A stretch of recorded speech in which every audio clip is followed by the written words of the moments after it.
Welcome back to Langfang, where we head into our day of knockout games. We had a crazy day yesterday, y'all. We lost our number 4 seed somehow.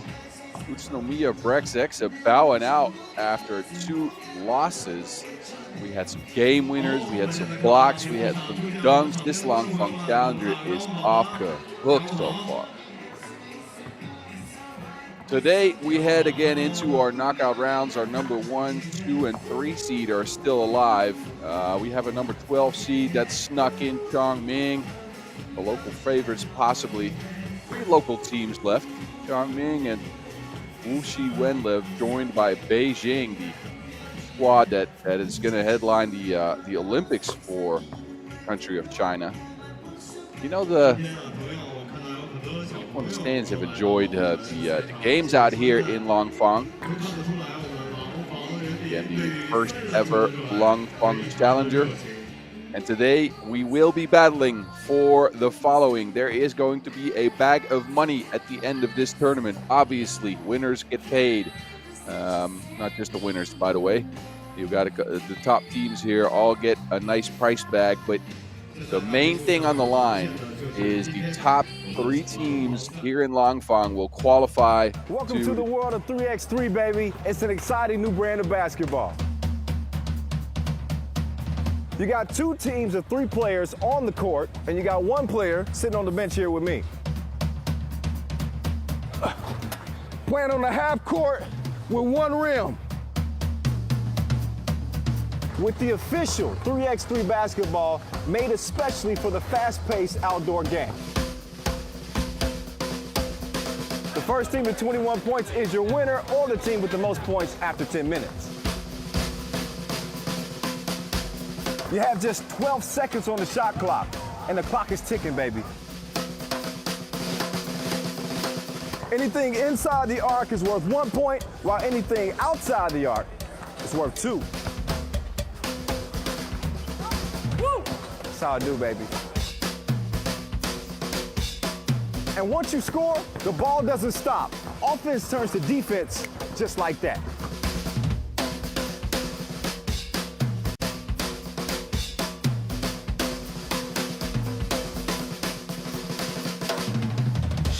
It's a 10-minute sprint.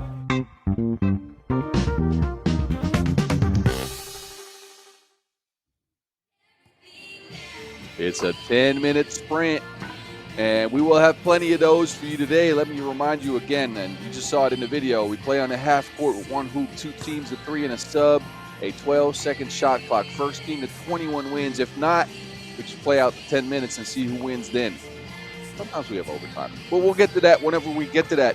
As this rule video snuck up on me, as I was saying, it's a nice day of 3x3. Again, knockout rounds. You got a 31 degrees Celsius temperature out here in Langfang. For you Fahrenheit people, that's right around 87-ish. Humidity is not that high. There's not a lot of wind. Shoot in the temperatures like this. The crowd is into it, especially because there's still some local teams left. Look, well, yesterday we had 4 teams remain unbeaten. Liman, your number 1 seed, obviously picked up 2 wins in Pool 8, and Princeton in Pool B did just the same. Beijing, the local favorite, they snuck by in Pool C. Their second win coming against Sansar after being down for the entire game. But the 4 fellas for Beijing looking like they're meshing well on their way to the Olympics. And then Dusseldorf, the 5th seed, upsetting maybe the 4th seed, and that's brought us to this bracket coming into today.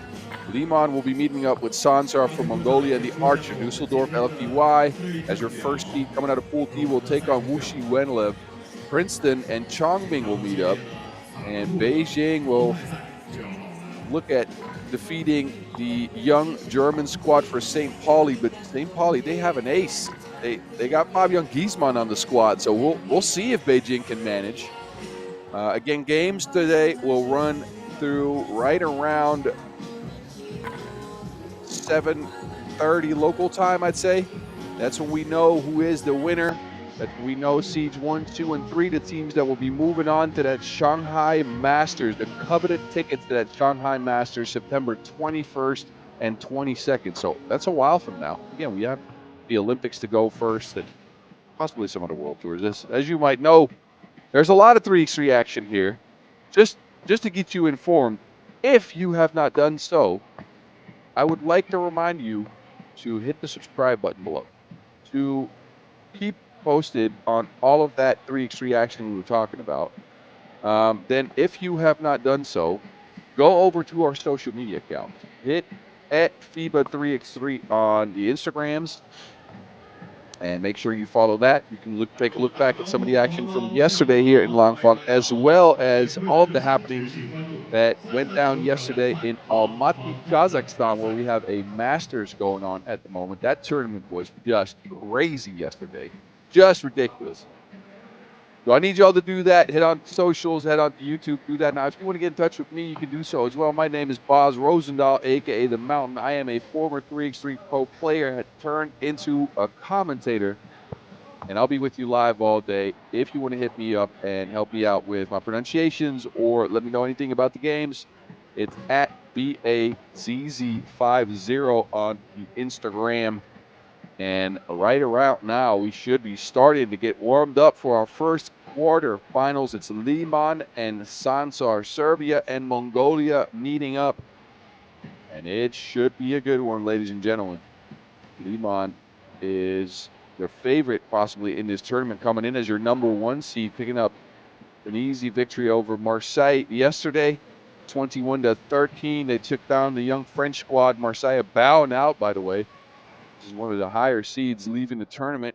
Liman also opening play with a 22-19 victory over St. Pauli. Squeaked by in that one. And you can hear the Serbian music starting. That's when you know Team Liman's going to be coming on here. There's Alexis Stojanovic, joined by Stretch Marko Stefanovic. And look, there goes that man, Stefan Kojic, the third leading scorer on the day. 10 points per game he averaged. The man is a knockdown shooter, has been for a long time. 6 twos made out of 17 attempts. And Liman is rolling in this one. Oh, he 10 highlights also, and third in player value, so he's been ridiculous.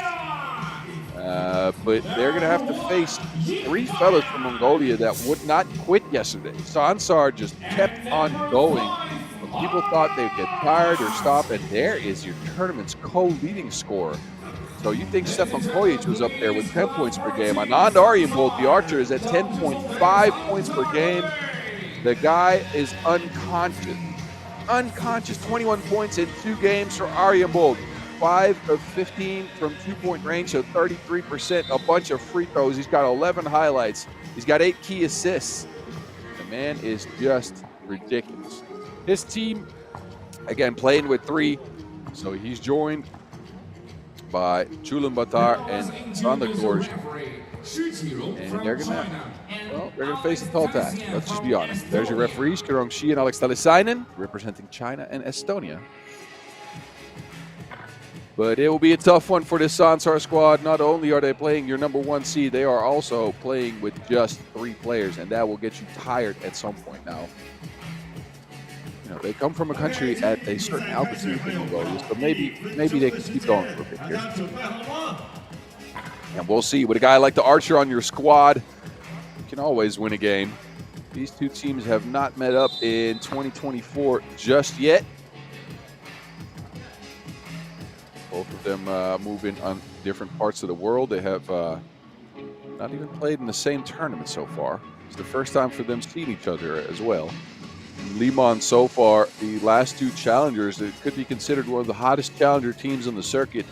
The Poitiers Challenger a few weeks back, they won that, and then they went to Fribourg and came in 3rd. Sansar, it's a whole different story.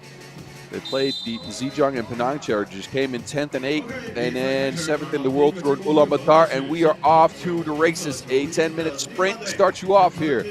There's Stretch mishandling the Wilson. Stojanovic trying to get it to his big man. But Stefanovic couldn't stretch his arms out far enough. He'll take his seat. Popovich will step on the court. The Archer. Down to the low post. And an offensive foul called. Sandar Doors trying to clear some space with his long arms. 20-year-old getting called by the referee. High post play now for Liman. We've seen them do this time and time again. A variation with Kojic and Popovich, and that is the pick and roll game working to perfection yet again. Liman is on the board. Sansar come up with an answer. Trying to dance, stepping into a two. The Archer knocked an arrow but couldn't get the target. Right back to Chef Koya. Popovich, that 1-2 game is just incredible. They got the looks, they got the patience. And then the travel called on Sansar, so it's Liman early. Take a look at Popovich. He's got the only 2 points on the board for Liman so far. Oh, yeah.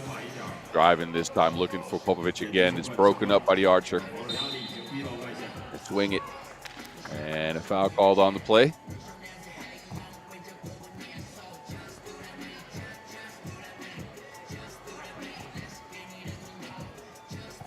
So again, just to remind you, if you just tuned in, top 3 teams today will qualify to the Shanghai Masters. That will be held at the end of September, September 21st and 22nd out here in China.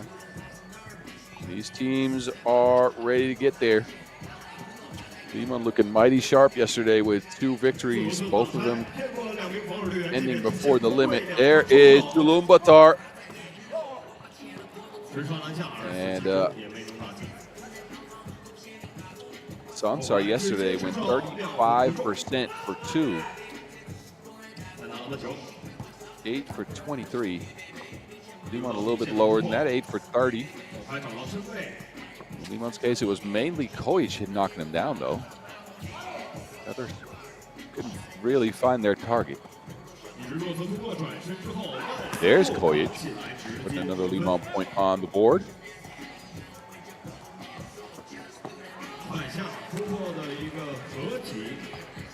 Sansar finally getting a bucket here after right around 2 minutes of play. Kojic, stretch, getting in there to Yami for stretch. Oh my goodness! Go Gadget Arms!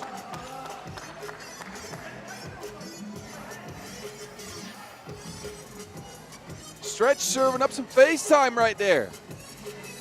Denying the screen. Yuck.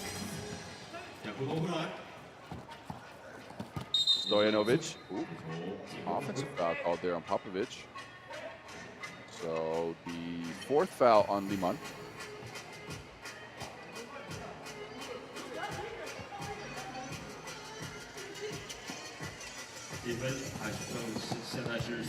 By that is the 3rd foul. Arguable.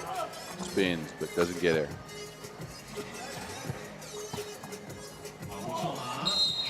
And Kojic coming up with the score and gets an opportunity from the free throw line to add to it. Sansar looking like they might be in a little bit of trouble here. If the chef is cooking up these type of dishes,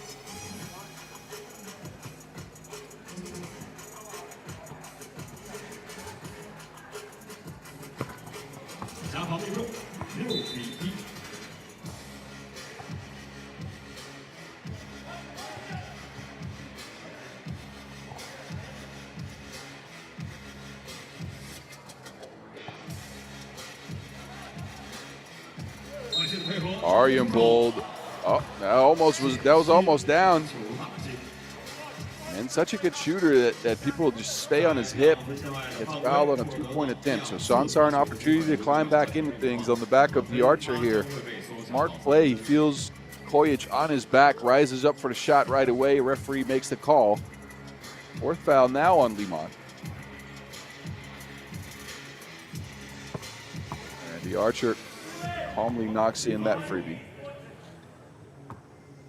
So besides Aryan Bold, it was Sandak Dorj with 5 points and Chulumbatar with 4.5 points per game. Again, these fellows are playing with 3, which is one of the toughest things to do in all of 3x3.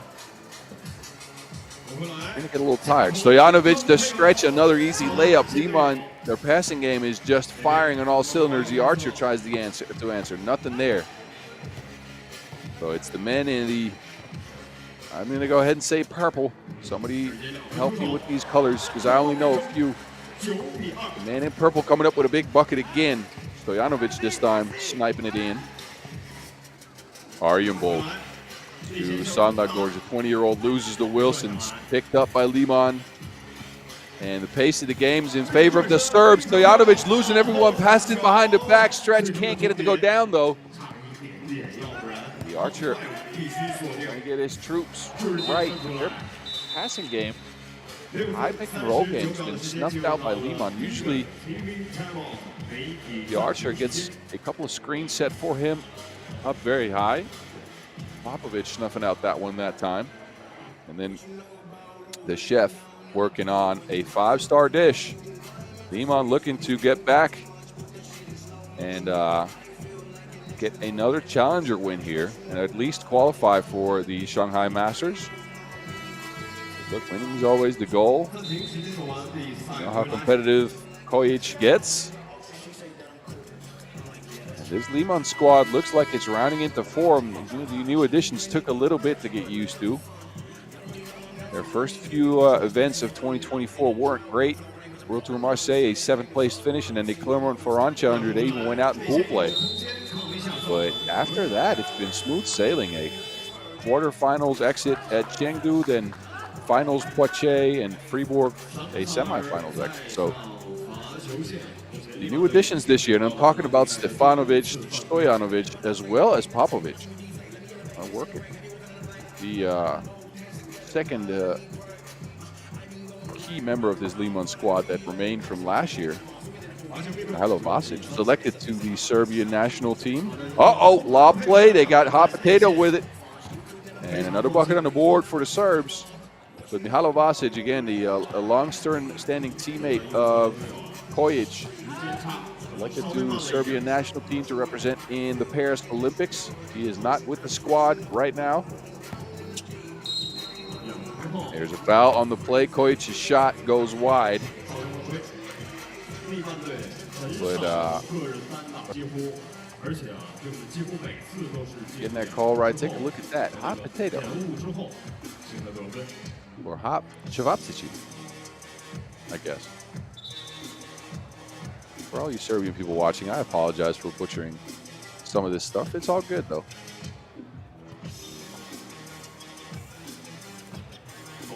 Popovic with a misdirection. Smooth layup.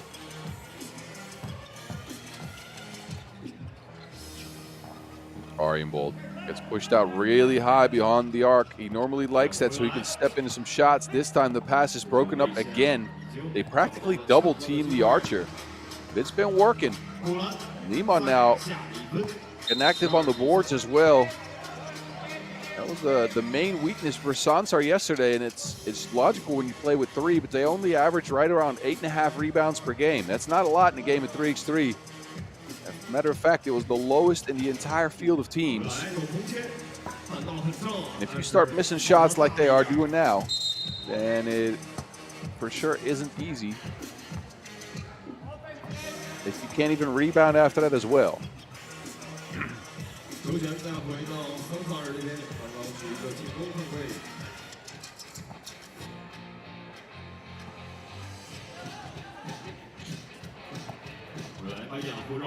On the gorge to Chulenbata. Finally, Sansar gets a 2-ball to splash. But the difference in the game is huge. Stretch down to Popovic. Popovic's been extremely active in this tournament. And especially in this game, he's on the receiving end of assist after assist. And now he's guarding Sandagorj.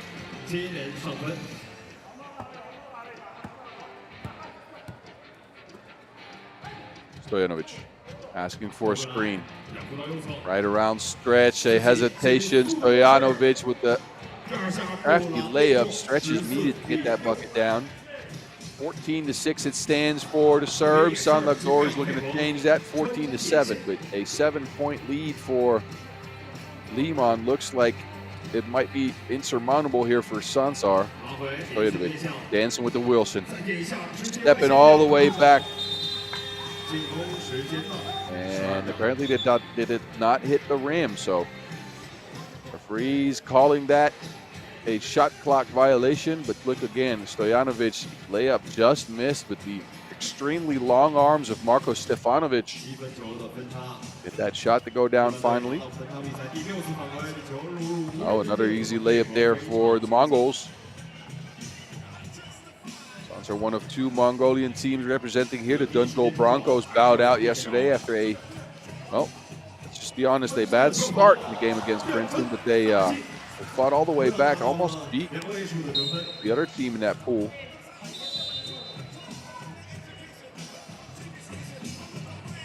Archer, this is why the man is so dangerous. He can go on a heater at any time. And Arjenbold gets his team back somewhat close in the game. That's gotten us to a TV timeout. This is a well-deserved oxygen break for the Sansar fellas. We look again as the Archer gets the game within 2 possessions. So nothing decided just yet, and especially with a hot shooting team like Sansar, anything can happen. But this is the stretch of the game where people get a little bit tired, especially playing with 3. Chef Kojic.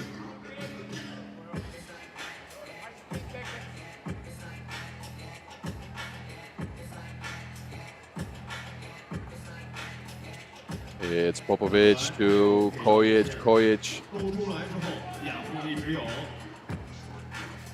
Kojic with the Euro, can't get the score to go, but is fouled.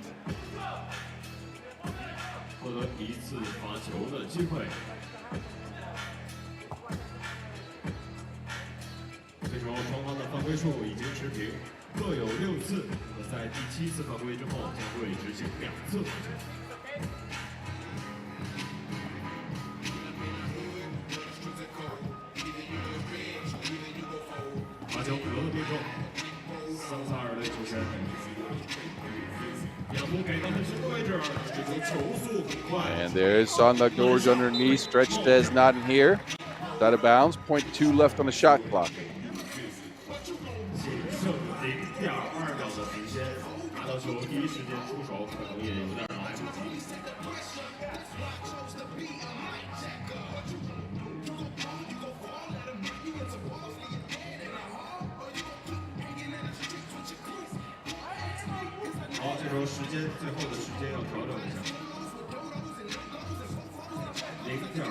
It's corrected to 0.5, so just enough time to get a very quick shot up.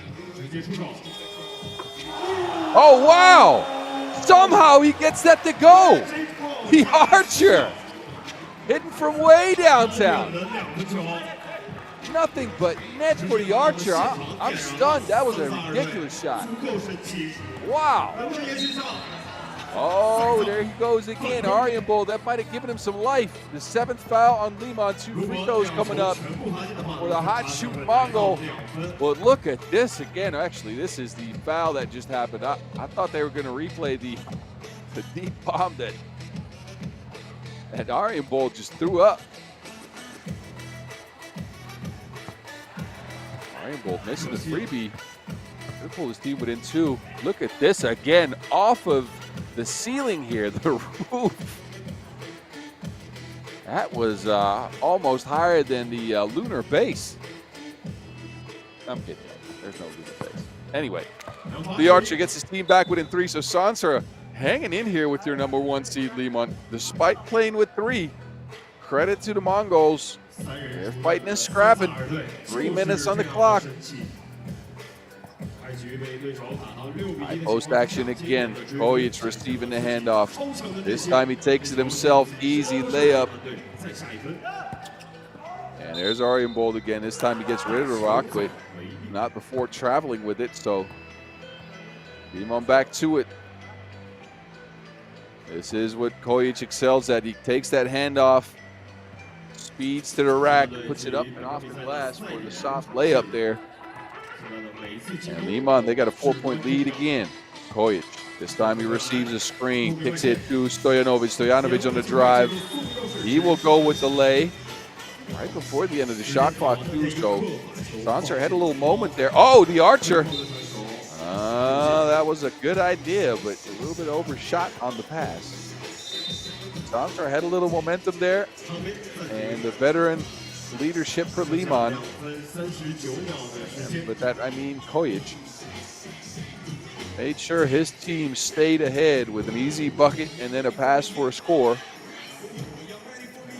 But the Serbs got a good lead going into the last stretch of the game here. And Sansar, they need a miracle.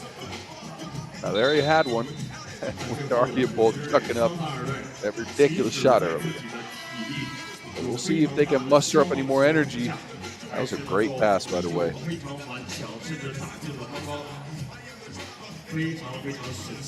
Same play, high post action, a handoff for Kojic. He works behind the screen. This time he finds stretch for the Yam. That pick and roll game is a thing of beauty. Not many people that have as much patience in the pick and roll game as Kojic. Oh, good play there by Sansar. So I'm not George on the receiving end of that, but it is almost game time here. 2 points will do it for Liman. They get it to Stefanovic. That could be it. Splash, ball, game. Liman comes away with a pretty decisive 21-14 victory. Stefanovic finishing it up there with the kill shot from the top of the arc. He's telling them to be quiet. He's telling them to be quiet. Watch out for that man, Stretch. He likes to talk some trash. Anyway, Liman pick up your first quarterfinal win out here in Langfang, 21-14 over Sansar. Y'all enjoy the highlights as we get ready for the next one. Don't go anywhere.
Ladies and gentlemen, the game between Team Dusseldorf. All right, we are ready to get our second quarterfinals underway. It's Dusseldorf LFDY meeting up with Wuxi WenLv. Dusseldorf, they are the hottest shooting team in the field, 45% from 2, 9 of 20 at help. If you have a unicorn on the squad, Niklas Krop averaging 8 points per game, 6 for 9 on twos. That is just silly. That's just silly. Anyway, there's Leon Furtzy. He's got 5 key assists, and they got a man called Kevin Bryant who's got 10 offensive rebounds. 15 rebounds total. Man is hitting boards like he is in a board game convention. Anyway, the Germans are facing, after 2 wins in pool play, they're facing a Wuxi WenLv squad that went 1-1 yesterday. They are the coldest shooting team in the field. From 2-point range anyways, from 1-point range, they're one of the better teams. They are 1 of 16 for 2, but they got the leading rebounder on this tournament in Andrew Kelly. Got the most key assists on this with this squad. They've just missed some of the shooting. Wuxi WenLv went 1-1 yesterday. They picked up a loss over Princeton in a low-scoring affair, 14-11, and then beat the Dungol Broncos, who fought all the way back. The young Mongols making it a game late, but Wuxi WenLv coming away with a 21-18 victory. Tatsuo Nagoshi and Yovi Kanin are your referees. I botched that. I apologize. Anyway, the Germans meeting up with the Chinese. It will be a battle of the boards for sure. And it's the Andrew Kelly and Vuk Vikanin connection that's been doing all the damage for Wuxi WenLv. The two fellas averaging 6 and 6.5 points per game, respectively. All of those scores coming close by the basket. They're both over 70% from 1-point range. And again, both of them are high in rebounds as well. Andrew Kelly at 8.5 a game, Puerto Rican at 6 a game. So 10-minute sprinting we are. Bryant to Krop. Gets a screen from Wendler. Krop on his way to the rack, leading and hitting Dusseldorf LFDY on the board first. Kelly to Chen. Chen on a drive, gets it to Kelly. He's getting in there for a bucket. Bodo Vikanin underneath the basket. And now a foul called on the play, so both teams go into their strengths. You can see here, it's the drive and kick game for Wuxi. They end up with a bucket underneath the basket, and that's where they shine. Bodo Vikanin and Kelly. Most of them excel at scoring at close range. Fatigue. To Wendler, beautiful pick and roll. And now Kelly and Bryant getting tangled up underneath. A whistle on the play.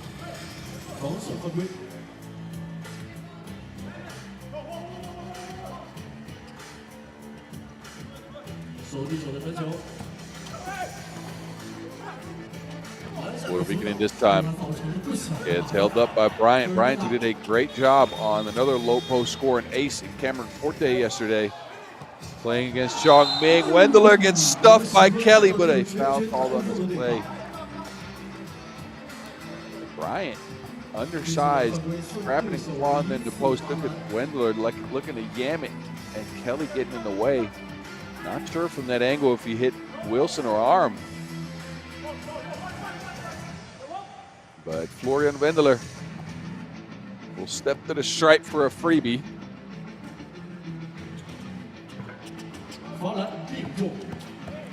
There you go.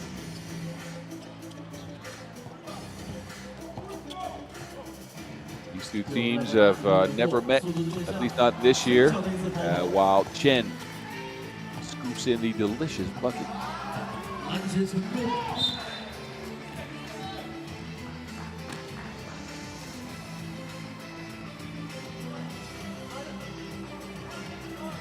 Look again as Chen high arc scoop. But Shanghai Chen getting Wuxi back closer to Dusseldorf here. Dusseldorf so far this year a bit middle of the pack. 7th at the Hangqiang Challenger, 6th at Zhejiang, 4th at the Clermont-Ferrand Challenger, 5th Quebec, and then 10th at the Fribourg Challenger. We have yet to see them on the Masters. But they are up 5-2 now. Borovikanin on his way to the rack, waits and hits. That will get you a high percentage shot. Verteeg wants it in the post. Nobody loses to Wilson. Wuxi this year, not a great result yet. 7th at the Zhejiang Challenger. And then played at the World Tour in Marseille, as well as Chengdu, and did not make it out of the pool. But they finally get a good bucket prop under pressure. Misses. That's Kelly coming away with the ball. Borovikanin. They keep looking for each other. That's the connection I told you about. They lob it up to Kelly now. Kelly flips it backwards. Nothing there, but a foul called on the play. So we have a tied game. We have a tied game in fouls. Now Dusseldorf will pick up their 3rd. Kelly almost got that to go as well. Flipping it backwards up and over his head.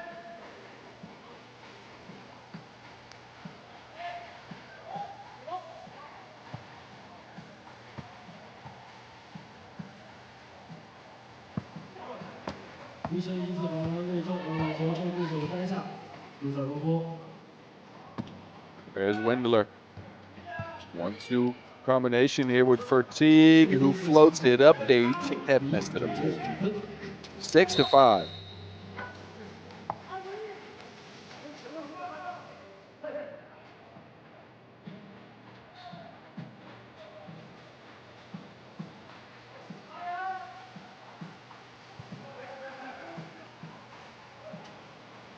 Borovikanin tries his hand at a 2, and this is what Wuxi was missing yesterday. The long-range shot just wouldn't go down.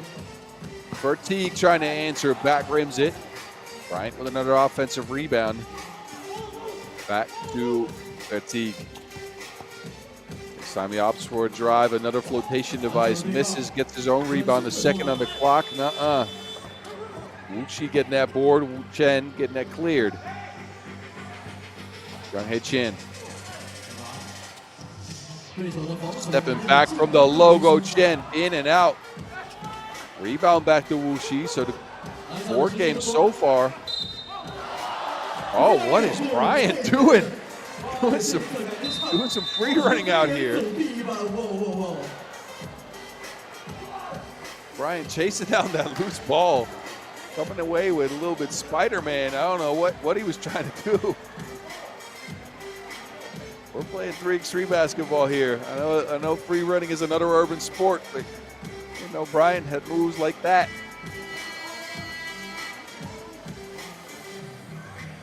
But this is what Wuxi was missing. Warong Huang before this tournament was close to 40% from 2, and he was abysmal yesterday. They hit their only 2-point shot, but he was 1 of 11, and they finally got that going. So him and Borovikanin both knocked one down. Wuxi up as a result. Huang back on the pitch. Drop with the steal. Verteeg looking at a 2. Almost gets his cookies taken. 8 seconds left on the shot clock. In a tightly contested quarterfinal game here between Dusseldorf LFDY and Wuxi WenLv. Verteeg. Krop now on the move. Krop stepping back, a 1-foot fader for the unicorn. Not many people with his height and his dribbling skills. Long and contested 2, picked up by the Germans. Left to right with Krop and Brian, but Kelly breaks it up. Now Chen gets it clear. Kelly's open.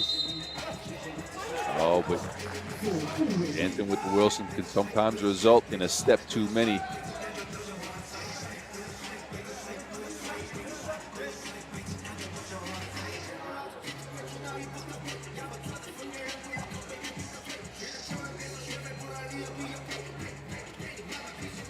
Wendler takes it himself. That spin cycle, but can't get the bucket to go. Fertig almost comes away with the board, but it's with Wuxi WenLv now.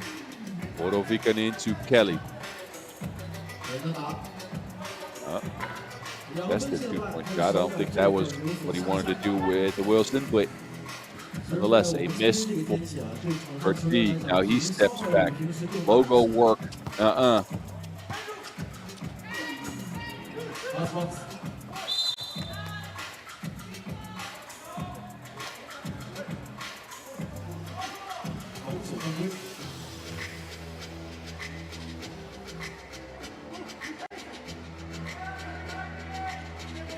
So as we approach the halfway mark here, it's not a high-scoring affair yet.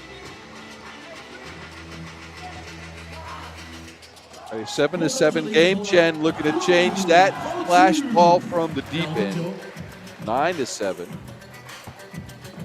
So finally, Wuxi's got the 2-point shot going. And again, there's their biggest flaw yesterday. 6% from the 2-point arc on day one action here in Langfang. But everyone's been getting involved. Huarong Wang got one, Chen got one, and Borovicanin got one. They've tripled their output from beyond the arc.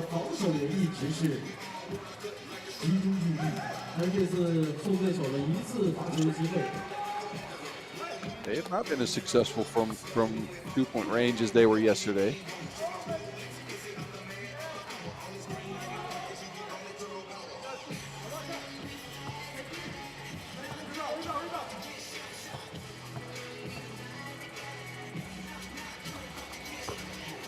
Wendler going to score to 8-9. Kelly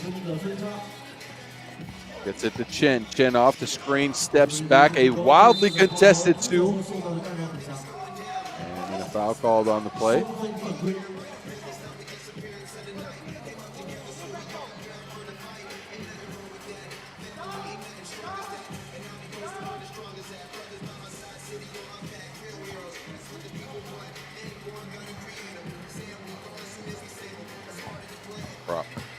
Prop, big steps, lefty lay. Wilson did not go into the basket, but a foul. So Wuxi had 5 fouls. A free throw coming up for the lanky German. Takes that contact, almost gets it to go down.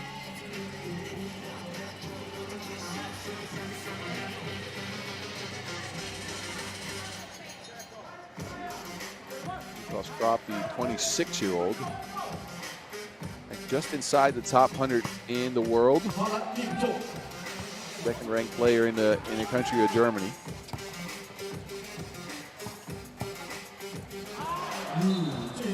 Prop stepped onto the scene last year. And again, the man is over 2 meters tall, but he's got the handles of a smaller player, which is what makes him such an interesting prospect on this Dusseldorf squad. He can handle it, he can shoot it for real.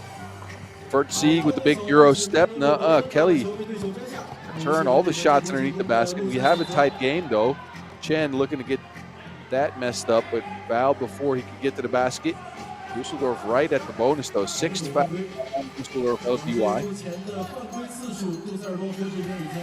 Next defensive foul will be 2 free throws for Wuxi WenLv. They got possession. Huang to Kelly. Ball screen for Jen. Kelly is on his way to the rack, but Brian wipes it off the glass.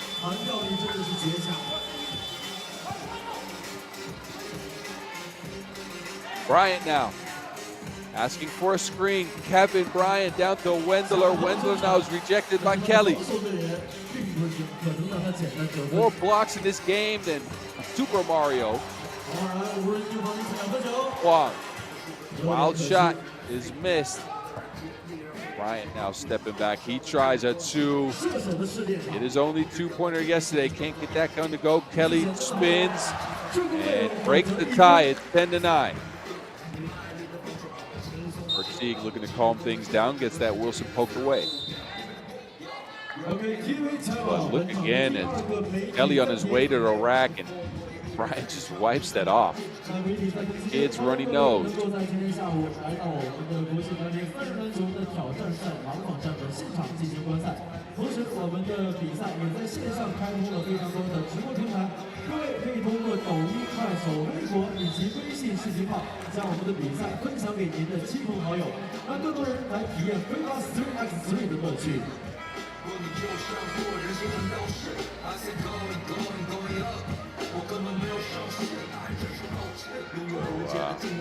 Heading into the final stretch of the game here. Both teams are getting close. Look at that, or Vikinen with the passion there. With a 1-point lead. Crop. Fatigue with a 2-ball down the floor. Back up again, so it's 3-on-3. Chen gets stuck. There's Kelly. Baseline drive. Mr. Wilson on the way.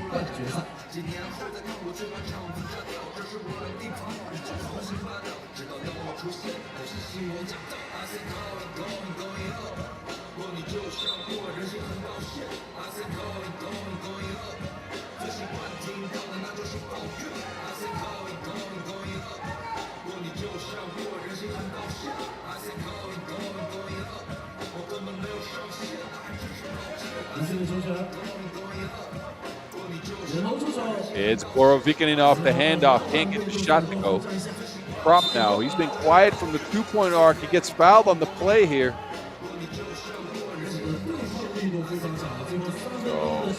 So, Crop, free throw strike for 2 easy ones. He gets hit on the arm there by Borovikinen as he attempts a 2-point shot. Wuxi at the bonus now as well, right at the doorstep with 6 fouls, and Nikos Krop to tie the game up if he manages his second free throw.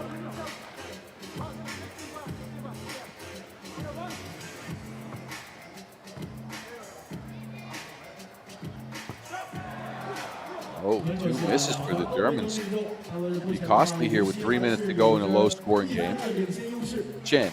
Out to Borovikinen, a drive to the cup. Borovikinen, nobody in the way, so Wuxi WenLv now up by 2. Fatigue. Dusseldorf slowing things down. Fatigue tries a 2. But the hottest shooting team in the field yesterday is gone ice cold from beyond the 2-point arc at the most unfavorable of times. They're facing a squad that have the inside wrapped up with Borovikinen and Kelly. A screen for Fatigue. Attempts another 2. It's a wild shot. And now an open look for Chen. Both teams trading misses. Clock's ticking down. We are at 2:20.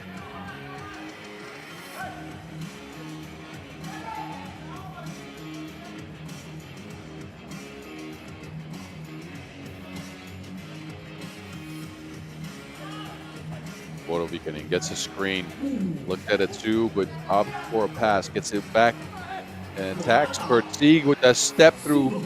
Oh, but missed the easy one. There's Wendler.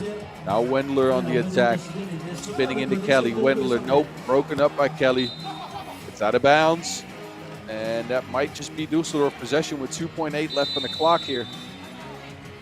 Wendler looking to make something happen in a game where Dusseldorf just can't get consistent scoring. They got 9 points after 8 minutes. I think the referees are trying to decide who that ball is going to, which team is going to be in possession after the timeout here. 2.8 on the shot clock, as you can see. So as it remains, I think it might be Dusseldorf possession. 2.8's a lot of time to get things going. And Dusseldorf, they need to get it going for sure. Again, after that hot shooting display yesterday, just ice cold from long range.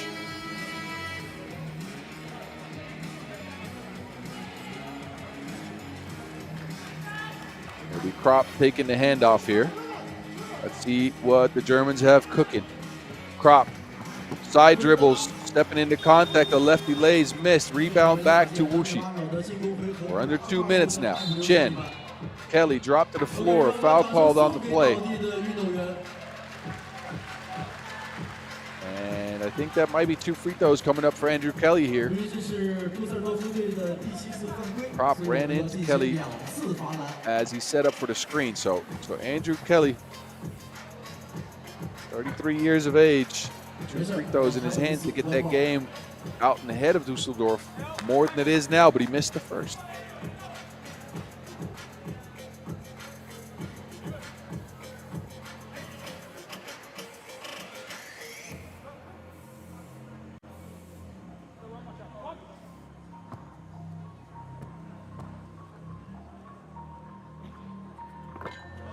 Kelly gets the second one to go. A 3-point lead for Wuxi now. And Dusseldorf muster up any type of offense. A foul on Kelly now, so 2 easy looks from the free throw stripe might help. Both teams at 7 fouls.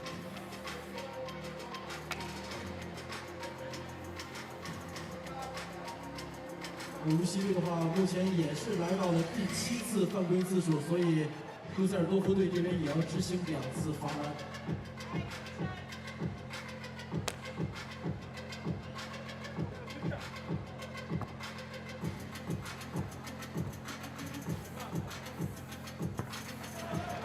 And Fatigue now misses one, so even though they're one of the hottest shooting 2-point teams in the field, or were as of yesterday, Dusseldorf right now can't get any free throws to go.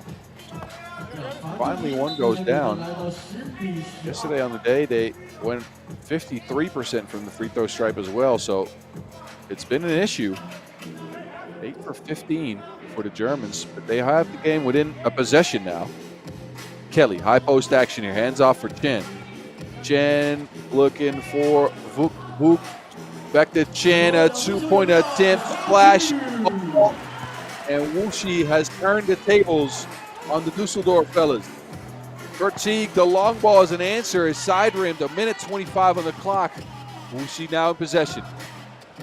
The score here will definitely lock the game up at 10. Oh, that's in and out. It'll be in. Wendler getting his hand in there, but 1:12, it looks like Wuxi is in good position to win this game here. An upset brewing here. There's Chen, he's wide open. All of a sudden, this Wuxi team's looking very good. Going into the last minute and 12 seconds, the timeout on the floor. Dusseldorf looking to get anything going. They have not been able to score consistently. They've been deterred at the rim by Andrew Kelly.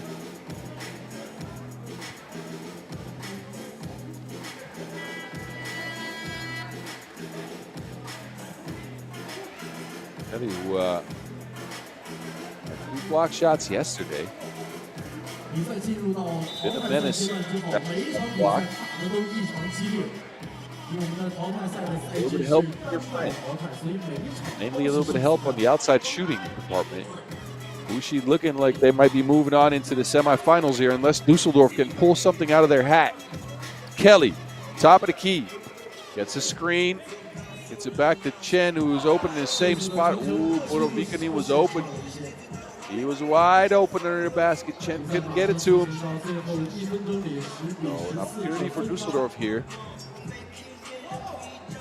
And they need to take advantage if they want to remain in the tournament. High post action. Get the ball to Fatigue. Fatigue, 2-man game with Wendler. Fatigue on his way to the right. Hangs and can't get it to go. The rebound ends up in the hands of Chen. So again, Kelly to turn the shot here. Out to Chen, same spot, same result. The nets are wet and Wuxi's got a 6-point lead. Krop behind the back, a quick trigger 2 as an answer. But Dusseldorf, no connection from the outside at all. Can't get any shots to go. And that's going to be a problem for them. So 2 faces for Dusseldorf in the tournament. Out of shooting display yesterday, and now they are just out of options because they can't hit any shots. Bodovikani hangs and hits. So Wuxi running away with this one. With 20 seconds on the shot, it is going to be curtains time for the Germans here pretty soon. Fatigue spins like a Beyblade, but too little too late for Dusseldorf. And time will run out. on the Germans, who had high hopes of making it into the semifinals for sure. Great move here by Fatigue. But too little too late, as Wuxi now even gets a free throw still. 2 for Kelly, as the 8th foul on the Germans puts the American on the stripe.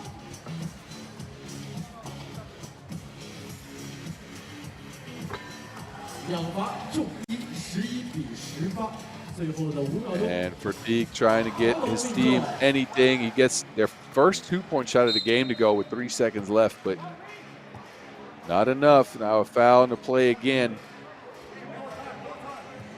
0.1 seconds, but we'll see Kelly step to the stripe one more time.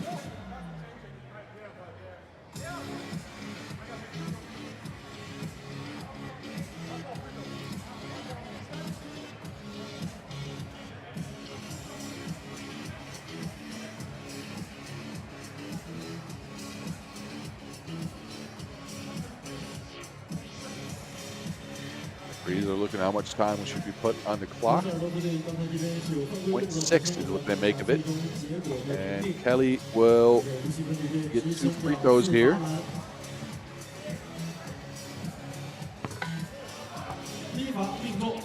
Working on his scoring averages. This could be point number 20 for Wuxi. Pretty sure Dusseldorf is going to try to get one more shot up to try to see if they can get the highest amount of points here for ranking.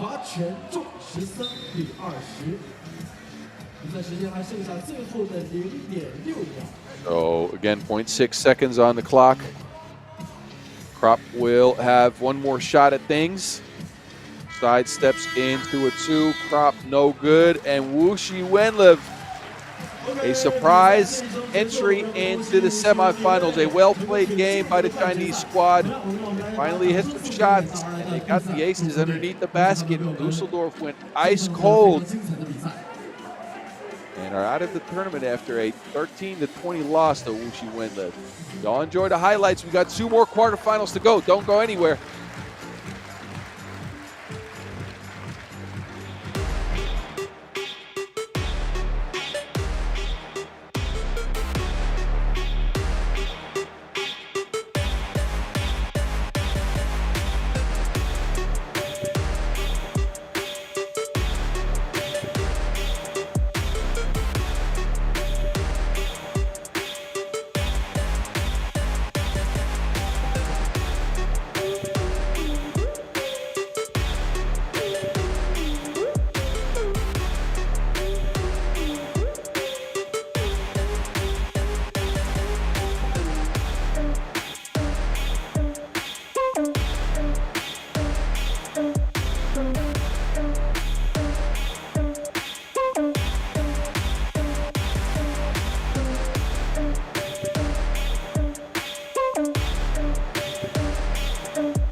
Ladies and gentlemen, the game between team Princeton versus Right into the next one. We don't stop from Langfang today. Well, we stop at except for local time. But you know what? We were not even there yet. We're not even there yet. Princeton and Chongming coming up. Princeton having a great day yesterday, picking up 2 victories, a hot shooting, easy takedown of the Dundee Broncos, 21-5, and then a 14-11 wrestling match against Wuxi WenLv. Not a high-scoring contest in that one. Our lead scorer on the year, Huffman, only 0.5 points per game. The veteran has not been needed. Butler and Caruso have been running the show. They're joined by Jerome Desrochers. This Princeton squad win again 2-0. They're a dangerous-looking team, but they're going to have to face another fellow from the United States of America, Cameron Forte. Chongming yesterday came out of the qualifying draw, beating Zhejiang and Quinandao, then took down Luxembourg Brexexi and lost a tight one to Dusseldorf. Forte, who was the highest-scoring player on the squad, was held to 5.5 rebounds in that one, whereas in their first game against Utsunomiya, he had 12 and 6. So Forte averaging 8.5 points per game. He's joined by Zichao Qiang, Zhenwan Liu, and Zhengji Wang. That's your Chongming squad, and this is a squad that could surprise some people. Ladies and gentlemen, now let's introduce the referee. Again, usually referees, that's what negotiating Alex Palestine, and this Chongming squad again has surprised some people, let's be honest. They made a run at the World Tour in Chengdu when they got to the quarterfinals after winning their pool. Unexpectedly so, maybe. But we'll see how they can manage here against this veteran-laden Princeton squad, or at least they have one of the oldest veterans in the field, 39-year-old Damon Huffman. And he can go off for a bunch of shots in a hurry, has not been needed to pick up 2 wins just yet. What if he gets hot today? Princeton might be coming away with a victory here. We'll see. Princeton on the year have already picked up a challenger win. They won the very first one in Hangpyeong in Korea. And 7th at the Penang Challenger, 3rd at the World Tour in Chengdu. That was a great result, but ever since, 9th in the Quebec Challenger and 13th at the World Tour in Edmonton. So they're looking for some redemption. There's the veteran Damon Huffman, side rims of 2. Forte with the board. Looking to attack Butler. Forte moving some furniture out of the way. The lefty with the easy bucket. Forte is a load to handle. Going towards the basket, the 31-year-old is almost 2 meters, say 6'5", I believe. The U.S. metric system just eludes me. Anyway, there's Forte again, bumped it, but losing to Wilson. And an easy layup for Butler. They go right back to their ace. Forte goes to his left yet again. It's so tough to stop him. Beats the Caruso. 2-1 Chongming. Hey, Butler. Oh, that was close to being a dunk. Forte looking for contact again. We've seen the way to play up with Forte. It's not to be physical with him because he likes to be physical. But poke out the Wilson, he might start getting a little bit frustrated. Anyway, Butler now on his way to the rack yet again. Who is going to stop Austin Butler? He's got all 3 points for Princeton now. 3-2 lead for the USA squad. We haven't even seen a backdoor cut.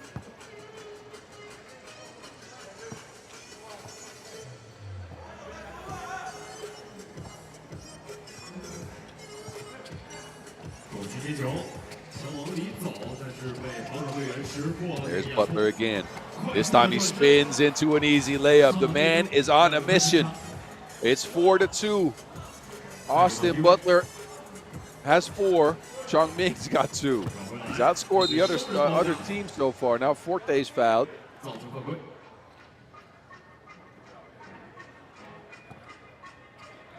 Look at Butler just relentlessly attacking the basket, spinning and winning.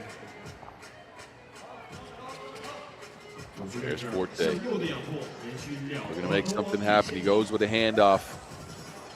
Oh, Young stepping back. So, Princeton, one of the better rebounding teams in the field. Here's Huffman again. Can't reach Desrochers, so Forte clears it. Hesitation, and again the lefty. Missed the shot, now a foul called on the play.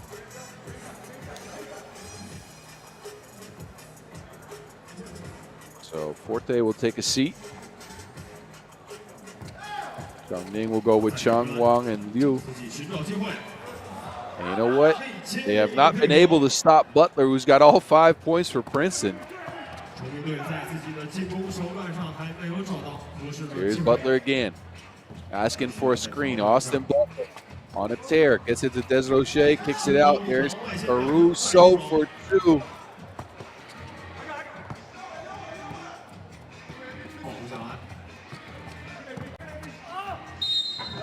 Variety of hook shots somehow goes down. Zhenyuan Liu.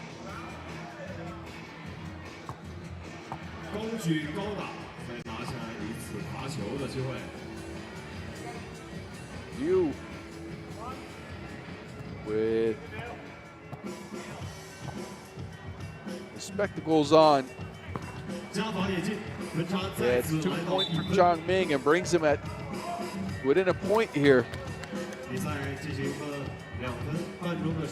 it's your 2nd seed meeting up with your 12th seed. Chongming's got 4 games in already. They came out of the qualifying draw, so I guess they must be a little bit more tired. They snuffed out the backdoor cut. There's Huffman with the 2.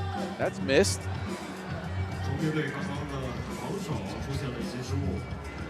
Xiang from the logo.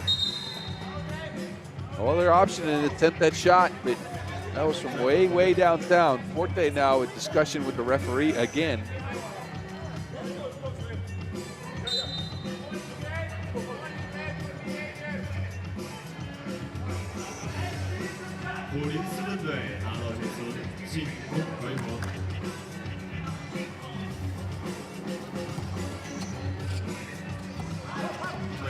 Here's Caruso, and Desrocher's open. The man can shoot it. Just not that time, apparently. Butler, 12 on the shot clock. Looking across up Forte. He's dancing with it, steps all the way back. He attempts it too. Caruso with the board, spinning. And Princeton can't get that one to go. That was 3 good looks at a score in that possession. Now they have to deal with that man again, bruising, but Forte missing as well. Both teams a little bit off the mark here. Desrocher takes a drive, kicks it out. Caruso on the drive now. Butler spins into another bucket. So 6 points for Princeton, and all 6 of them coming by name of Austin Butler. Just give that man to Wilson. Wang, no. Forte, bump.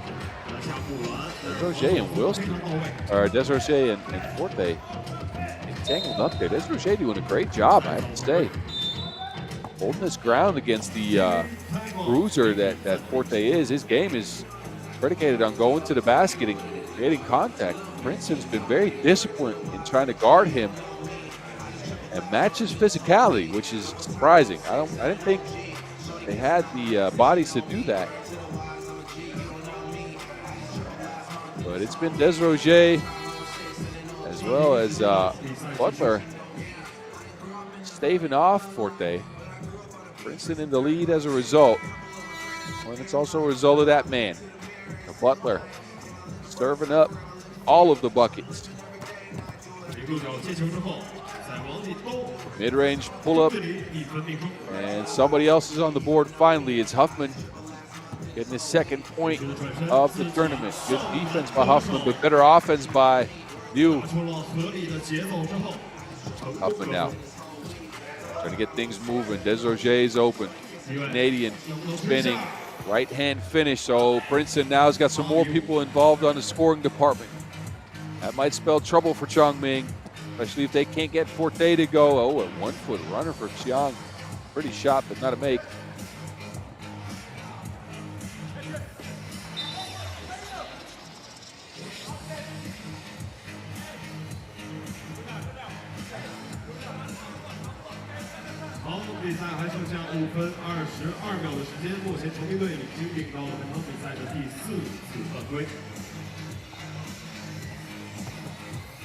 Oh, Caruso now spinning, slow stepping into an easy bucket underneath the basket. So Princeton with a comfortable lead in this game. 9-5.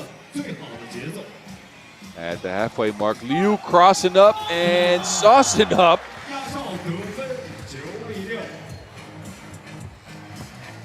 A spectacled spectacle for the spectators.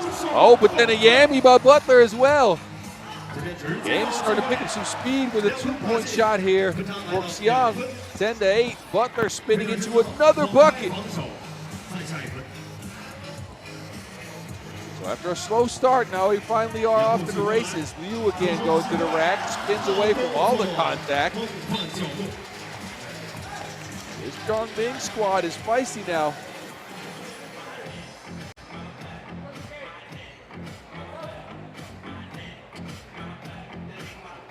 Look at Liu.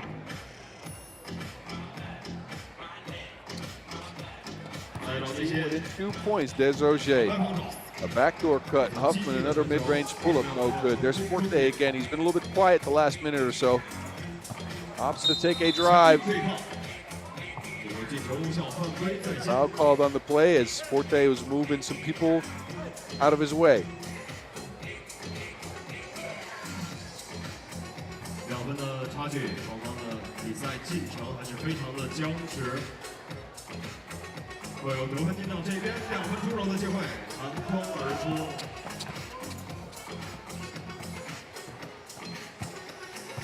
绕开掩护，再拉回来，还有第一时间选择传球，这球 Down to Caruso, beautiful backdoor cut. That's that signature Princeton move. This time not from the side, but from the top of the key. Forte, wow. Telling Caruso to get in the weight room. He just chucked him out of the way. Chongming back within possession again. Caruso, a 2-point attempt. Knuckleballed out of there. Gets his own rebound. Tries another one. Splash ball. Henry Caruso putting his team up by 4. Chongming, can they come back? Oh, Wang. Offensive foul. Try to Forte arm shove Caruso. This time the referees have seen enough. Forte is just a force of nature going towards the basket. And we've gotten to a TV timeout in a highly entertaining contest. It's been the speed and craftiness of the Princeton squad, mainly Austin Butler, who got him started the first 6 points, versus the physical prowess of Chongming, with Liu spinning there, mainly with Forte, their leading scorer, bumping and bruising underneath the basket. Another pretty play. Layup was almost out of there, but Huffman managed to drop it in. Butler now with the steal. And he's attacking Forte. Gives it up to the Caruso, and a 2-hand yammy. Oh, Xian lost Huffman.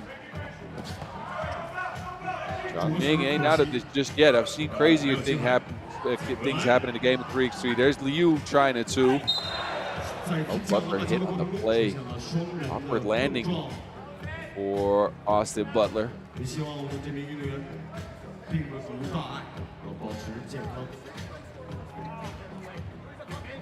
Look as Butler skies for the boards, and then John just runs into his lower back. Butler's up and moving again. That flight back tomorrow might be a little bit uncomfortable, but if they pick up a win here, that probably won't matter. To Austin Butler, who's been incredible in this game so far. Dishing out key assist after key assist, driving to the bucket at will, and getting the rebounds as well.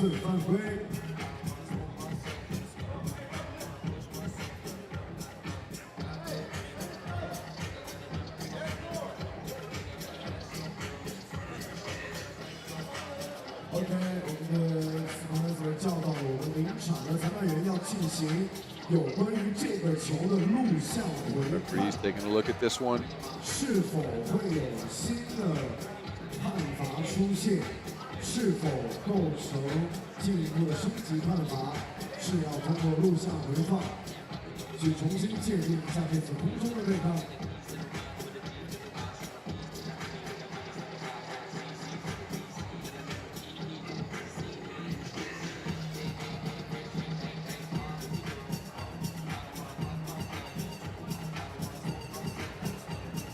OK， 那个 Spring 的选手和裁判已经有一个违体犯规。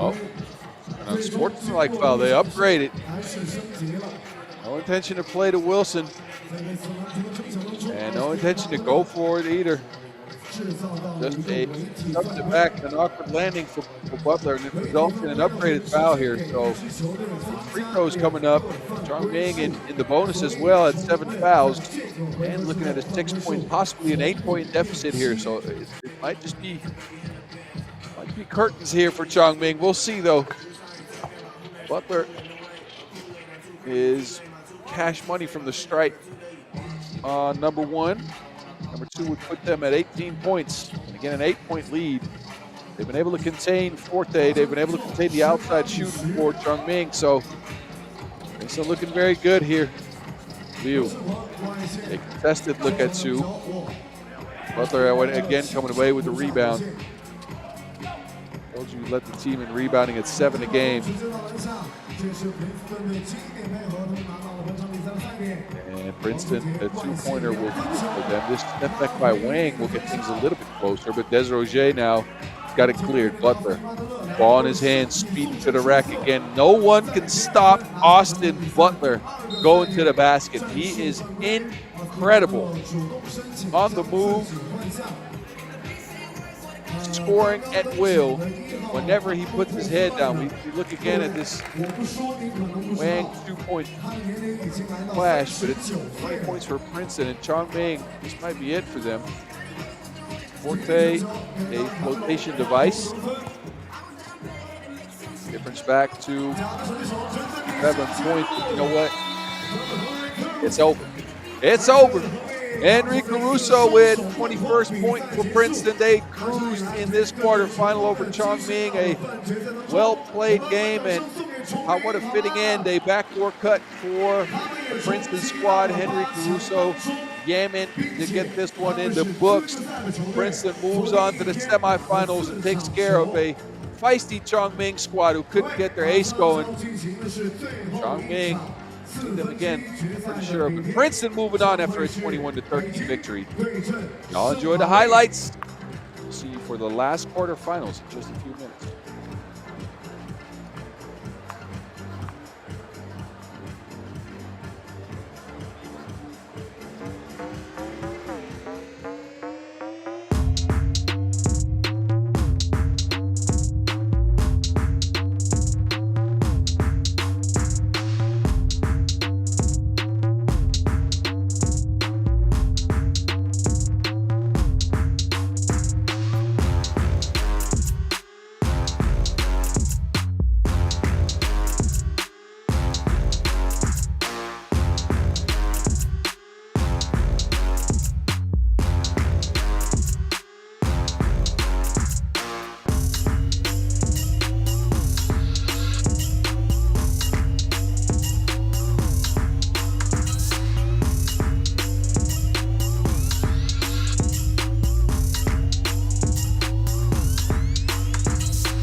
gentlemen, the game between Team Beijing versus Team Sansar Pauli is about to begin. Now, One more game in the quarterfinals. Out here in Langfang, it's Beijing and St. Pauli. Beijing coming out first. They got the tournament's leading scorer. Wins yesterday over Wuxi and a close one over Sansar. And there's Ning Zhang. Look, Yaren Zhao was a beast yesterday. Just incredible. The man averaged 10.5 points per game, was second in player value. His team shot 41%. They hit the most twos out of any team in the field with 12 for 29. Over 55% of their shots came from beyond the 2-point arc. But look, there's your number one in player value. The man's second leading scorer in the tournament. 10 points per game for Fabian Giesmann. His team hit 53% of their twos. So two of the hottest shooting teams in the field. 5 for 7 beyond the 2-point arc for Giesmann, the young German. But maybe more impressive is Akeman. Denzel Akeman going 3 for 5. St. Pauli only picking up one win yesterday, losing to Liman 22-19 and beating Marseille 21-14. Akeman, who had 9 points in that one, hit all 3 of his 2-point shots in that game alone. That was a win-or-go-home situation. Alex Talisainen and Miroslava Jovicin. I'm not sure Miroslav's name that one that time. Miroslava, I apologize. You're watching this. I butchered your name over you. It happens sometimes. Anyway, St. Pauli, a young upstart squad, and Giesmann had maybe one of the games of the day yesterday with 12 points and 2 key assists. And the key assist part I want to highlight. He's got 5 of them. They've been running an inverse pick and roll with him and Denzel Akeman, and it's been impressive. It's been working. He's not just a great inside scorer and also a great shooter. The man can pass it as well. Now, I want to go outside of the games for Beijing. Yaren Zhao against Wuxi, 12 points, 4 rebounds, and 5 highlights. You heard that right. He went 4 for 8 from beyond the 2-point arc. So there's going to be some shooting in this game. I'll tell you right now, we are going to see the twos fly in this quarterfinal. This Beijing squad is picked to represent China in the Olympics. The Germans just missed out of an Olympic berth. 3 of the 4 players represented here were active in the Debrecen Olympic qualification tournament. Almost got there, but not quite. These fellas are young though, very young. So we'll see them probably try it at the next Olympics. Now they're facing Beijing here. Giesmann, there's that inverse pick and roll. Giesmann working behind the screen on his way to the rack. Held up, so they foul on the play.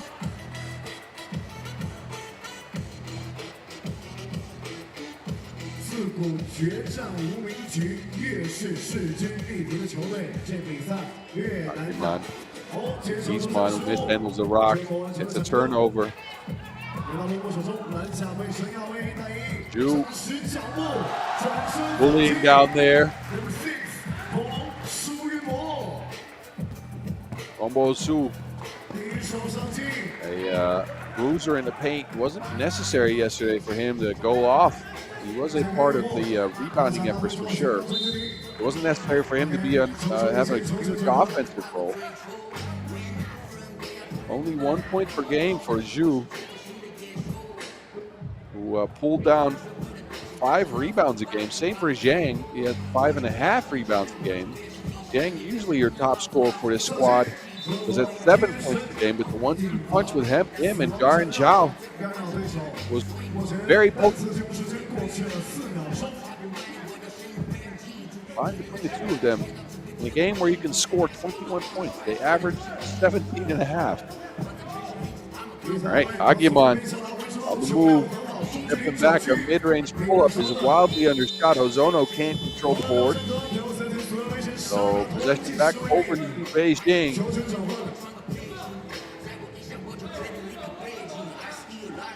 Teams have not met up in the past few years. There's Yang. Foul call as he grabbed onto his shirt. Foul number 3 on Beijing. Pulled down the shirt of the Kaime there.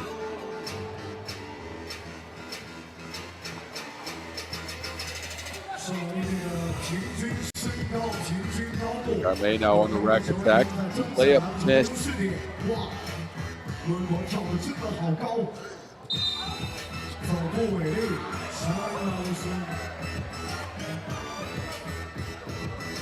Beijing obviously the hometown favorites here. Crowd cheering them on. But a turnover on Zhang again. Now it's Giesman. Like Kaime was open, he couldn't get it to him. Giesman and Akiman doing that pick and roll thing again. Giesman opted to take it himself, and that is a good choice. Hoop and the harm for the young fella. Look at Giesman. I believe the man's only 19 years of age. I told you he was 31. A lot of people would believe me as well. The grown man's body and a grown man's game for Giesman.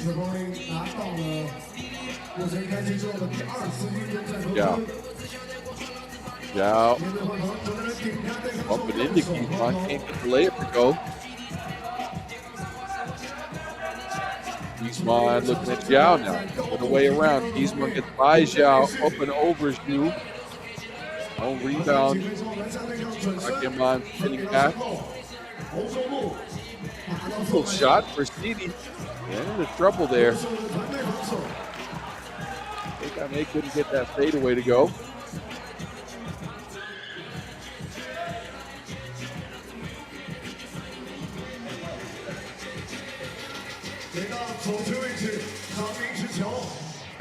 Yang is free for an easy layup. Oh, but he missed the money. Yang complained to the referees that he got hit, but meanwhile, a G-man on the other end, he shows him how it's done. St. Pauli up 4-1. Zhang is fouled now. First foul on St. Pauli, but frustration by Zhang resulted in a quick turnaround for the Germans. A G-man off the glass, the strong take to the hoop.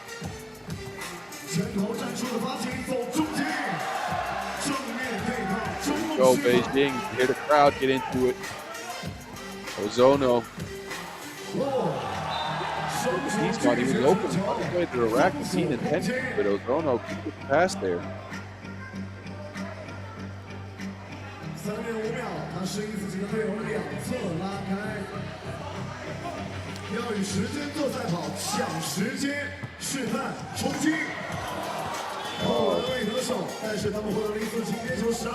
Akiman and Giesman couldn't get that one to go.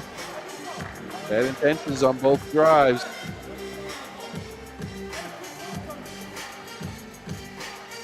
Dang with the wrap up there. Put that take in the fridge, but Giesman now on the free throw strike.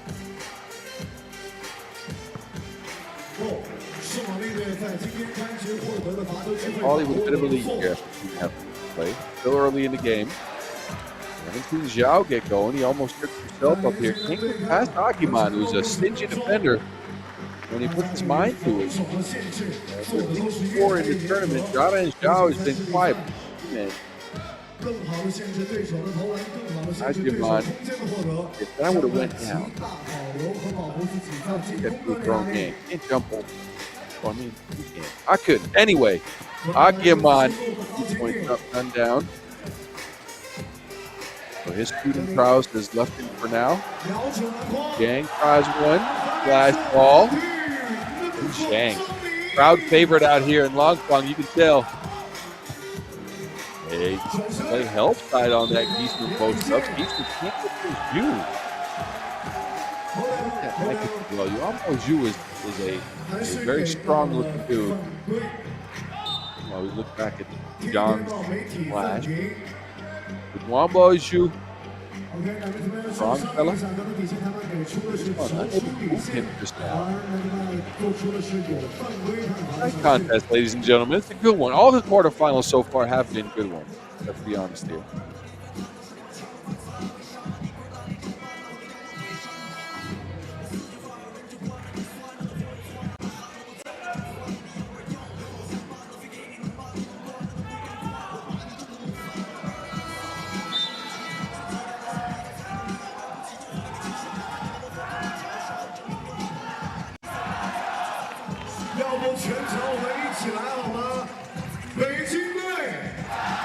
Here we go, Giesmann, 5 for 7 from 2 yesterday, but no connection on the shot there.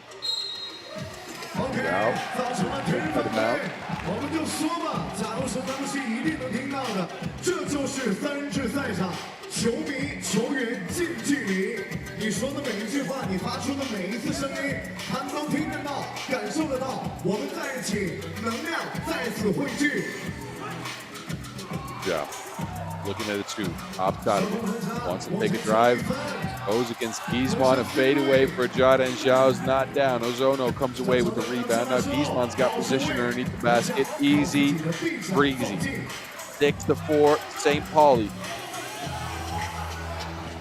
Zhang.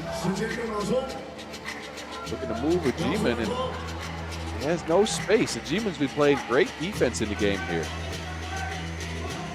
Now you get the screen from Giesmann. Giesmann on the move. The layup wildly overshot. Giesmann with the rebound, and a whistle on the play. Who's that on? Yep, that is the 7th foul on Beijing. So it's coming up for Giesmann, who just got position and finished up and over Zhao. Fabian has been fabulous. And continues that trend here. St. Pauli up as a result. Use my words. I'm bothered. Can't do that now, right? Anyway. Giesmann missed the second one. Zhang now is in action. Contested 2 for Zhang is out. And there's Ozono. Go through Bekai Mei bumping and bruising underneath. Pauli. Both on offense and on defense shining in this one. Only 4 points for Beijing after 4.5 minutes of play. They have not been able to find the scoring option that's been going for them. Again, it was Zhao yesterday combined with Zhang, but both Zhao and Zhang have been a bit quiet here.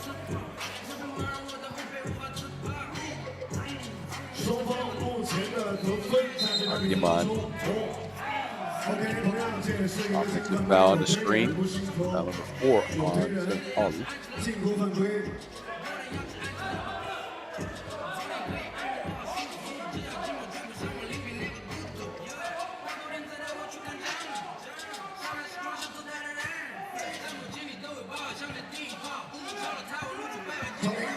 Oh, Zhang with all the speed in the world. Scoop shot good. Easy layup, Beijing. They need some oxygen. This might just be it. Bekai Mei looking for Ozono. It's tapped out. A little bit of energy on the end of the Beijing squad. Not going to go through a dry spell like this in the game against Sansar yesterday.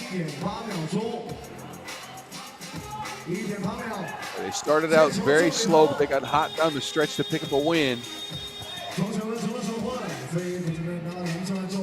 Now, crossing up, attacking Giesmann again, but Giesmann has put the scare into Zhao. So he's often changed his looks and his shots because Fabian Giesmann is down there. Zhao has not been as effective as he was yesterday. And it's tough for a team when you have an ace like that scoring over 10 points a game to shift away from going to him. That's why you see Beijing struggling to score here. They keep looking for Zhao to get it going. This help. Blue. 我们与你们同在。 Giesman fading on a 2-point attempt, no good. Rebound on Giesman, but he throws it away. Another attempt for Liu and another make. WenLv taking over the game. Beijing's up now. 2 quick shots. And gone is that St. Pauli lead. Agiman and Giesman go back to the pick and roll. Agiman fading away from the corner. Giesman with the boom.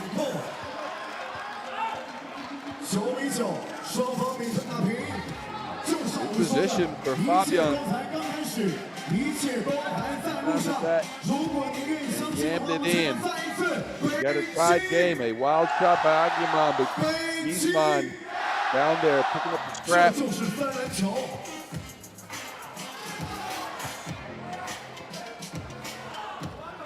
Giesman setting up shop underneath again. This time the pass is overshot. 4 minutes in the clock. Who wants it more? It's one of those games that gets you sweaty palms. It's not a high-scoring contest, but these teams don't give up room to each other whatsoever. Jang backdoor cut. There's Liu, is wrapped up by Ozono.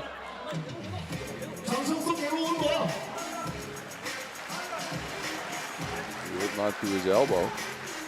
And Liu, the catalyst for the comeback here for Beijing.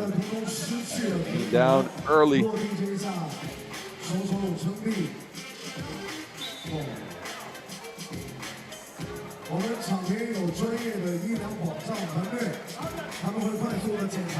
Still holding on to that elbow. He will step off the pitch, take a seat. Jang back out there. Liu can't take the free throw, so it's Zhu stepping up and knocking down the 3B here. Beijing is up by a point. Look at a post up for Giesman. 2 dribbles, a double team, and then I think he might be fouled on the play. So the tactics for Beijing are clear. Whenever Fabian Giesman catches the Wilson, take a look at this. 2 bodies right away. They'd rather not have him score underneath the basket and give up an open shot to maybe a subpar shooter. As only Agiman has hit some 2s. Beikame has not hit any. Ozono neither. Agiman usually is not the best or the most consistent shooter. He was yesterday. Their tactic is to dare the other guys on Beijing, on St. Pauli. Hit open shots and the double team Giesman. They're working.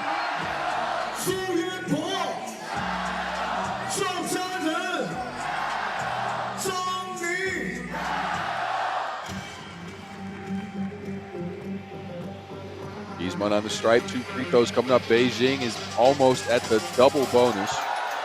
He's on the board here.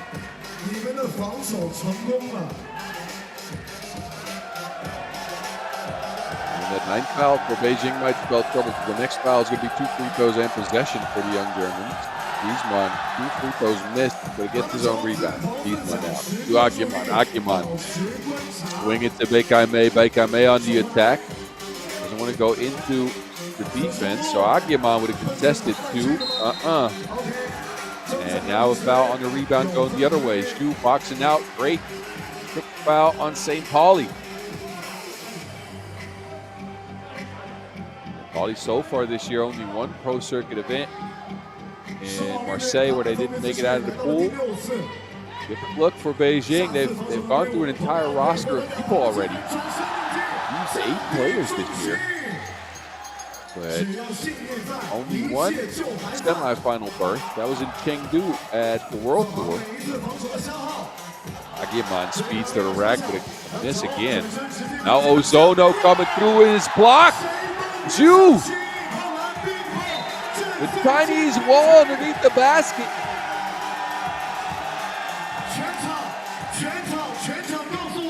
Oh, that rejection stings worse than when you try to ask someone to prop.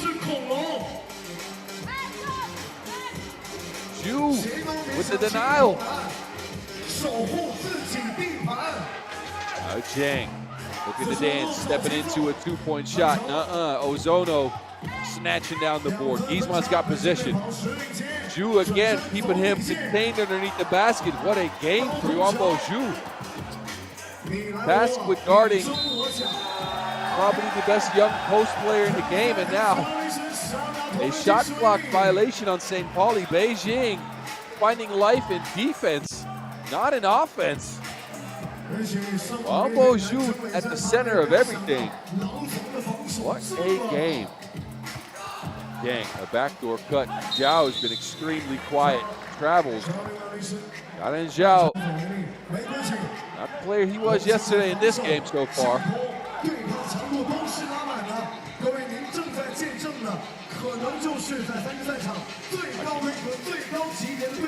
Gizman also not playing up to the same standards that he was yesterday. A big Euro step for the big German. Get the buckets go down. It's 11-10. We got 2:30 on the clock. Who wants it more? Uh-oh. Who's that foul on? Is that 2 free throws coming up for Beijing or 2 free throws in possession? Yeah, it is. Coming up for Beijing. Look at this.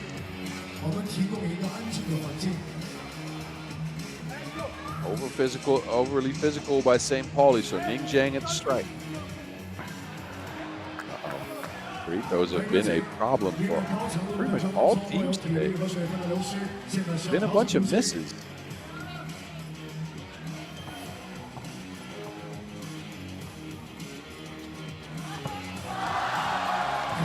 Two-point lead here for Beijing. Bekai Mei down to Gizman. Zhu with the great defense yet again. Yuanbo Zhu is just a force of nature in the paint on the defensive end of things. Keeping Gizman contained, his main task, but he is on the bench now. There should be a time where Fabian Gizman looks to score. Akeman, a wild shot due to the shot clock. Gizman traces down the rebound. Telling him to get in the post. 2 dribbles, 3 dribbles, slips it back. Bekai Mei, they leave him wide open. They dare him, and he overshoots it. Again, the Beijing tactic is clear. They don't care if Bekai Mei shoots. They're telling him you cannot shoot. Zhang, meanwhile, gets fouled, so he'll take another trip to the free throw strike. The speed by Ning Zhang hanging, taking that contact. Almost gets the Wilson to drop in the basket as well, but 2 freebies. A lot of fouls in this one. With 2 minutes to go, we've 18 fouls on the board. Both teams nearing that double bonus, but Zhang, another missed free throw.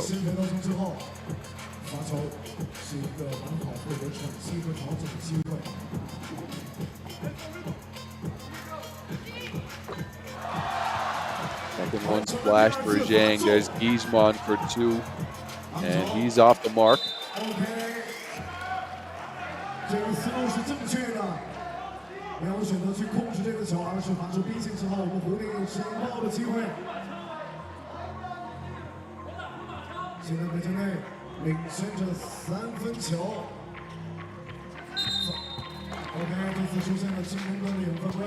Zhang another drive, but a whistle on the play. Offensive foul, so Beijing are at 10 fouls. No free throws as a result because it's an offensive foul. Gizman. Gizman looking to attack, spins into Zhao, falling away. Fabian Gizman. St. Pauli needed a bucket, they got one. Zhang now looking to attack Ozono. Left to right for Zhang. He's wide open. No switch on the play. Ning Zhang. It's halfway down, but out. Gizman again. They go looking for him right away. A ball screen for the young ace. Gizman on a rack attack, hanging and hit. A 1 point separates these two teams as we approach the 1 minute mark. Zhao. Low stepping. Finally gets it going. Gizman with the do this good side things. 14-14.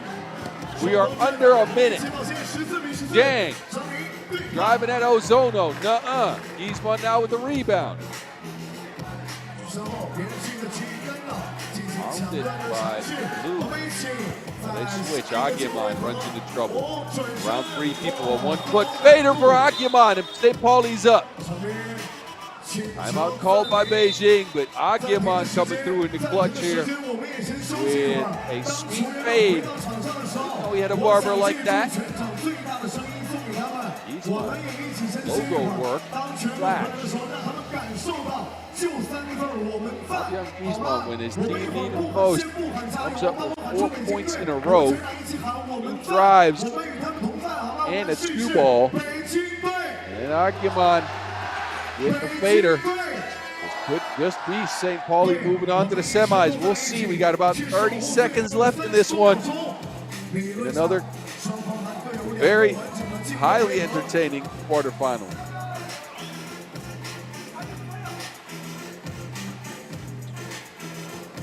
Zhao.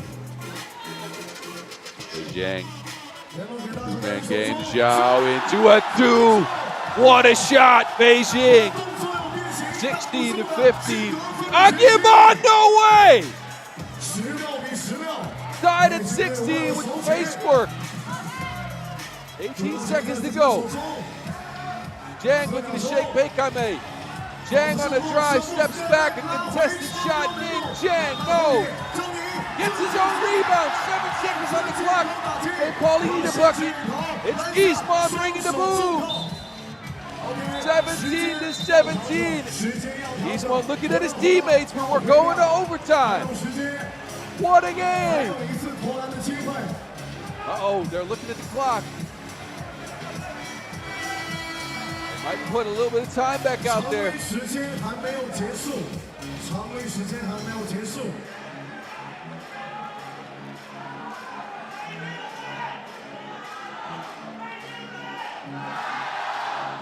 Yang just not boxed out at all.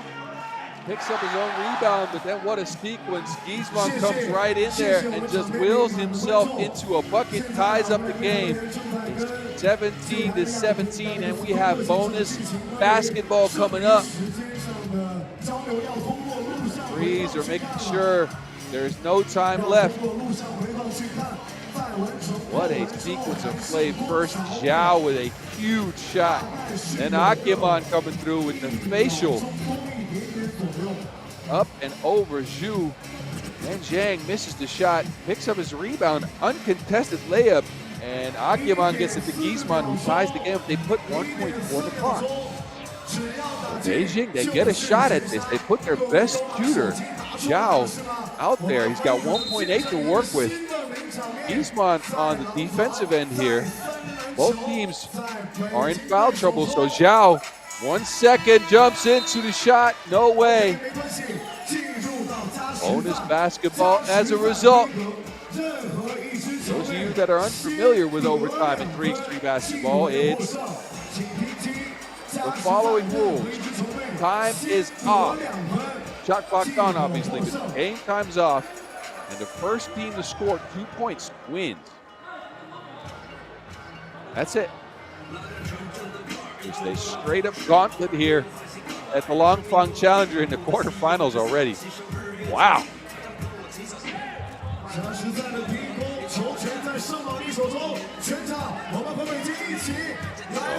First possession goes to St. Pauli. Will they go for a 2-point shot right away, or will they try to go for a 1-point score? The inverse pick and roll. Here we go again. Griezmann and Aguiman. Griezmann goes to Beikame. Beikame almost loses to Wilson. Flips it to Aguiman. Fading on the shot. Back rim, but no good. Griezmann with the board. Griezmann back to Denzel. Aguiman is in trouble, and then a double foul called. So no real results out of that one. Both players get in with a foul. No free throws as a result. Possession, though, will go back to Pauli. Shot clock has moved down to 7 seconds. Is Fabian Griezmann, and he's looking at WenLv Lu as his main defender here. Beikame to Aguiman. They get it back to Griezmann. Griezmann, a step back fakes, but a little bit late. That shot was down, but the shot clock was off. That does not count. That could have been game if he was a little faster with him, but good defense on Beijing, forcing him out of that first look and into a shot clock violation. Take a look, he steps back, and that's when the shot clock expires. So WenLv jumped at the right time. Here's Zhang. Now Beijing has a shot at it. It's Zhao with a shot from beyond the arc, but can't get it to go. Zhang with the hustle, saves it in bounce. Now it's 3-on-2. Agyeman wide open on the logo, opts out of the shot. There's Giesmann. No way. Front rim. Rebound back to the Germans. Giesmann now on the drive. Moving for one. Pauli only need one score after this. Doesn't matter if it's a 2 or a 1. This gives me an opportunity to catch my breath in just an incredible game of 3x3 basketball. Fabian Giesmann shining very bright out here in Langfang. Beijing as a squad doing work. See who they go with.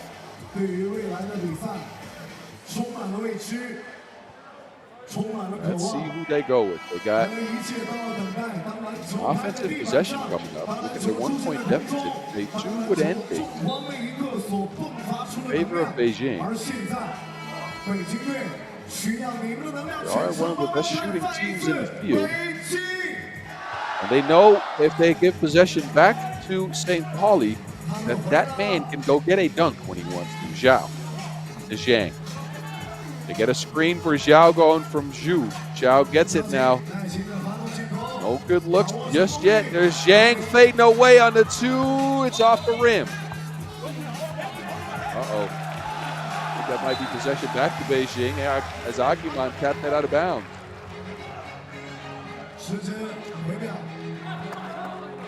Look, as Zhang is fading on the shot, it's missed, and then on the rebound possession, yeah, Agyeman hits that out of bounds.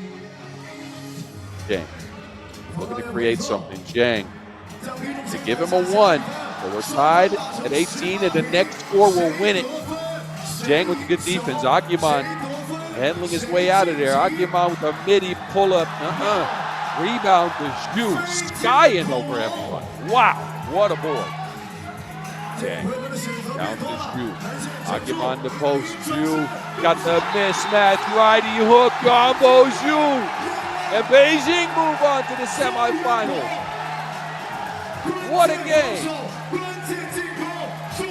Zhu, after being hugely important on the defensive end, comes up with a clutch bucket in overtime to get his team a win.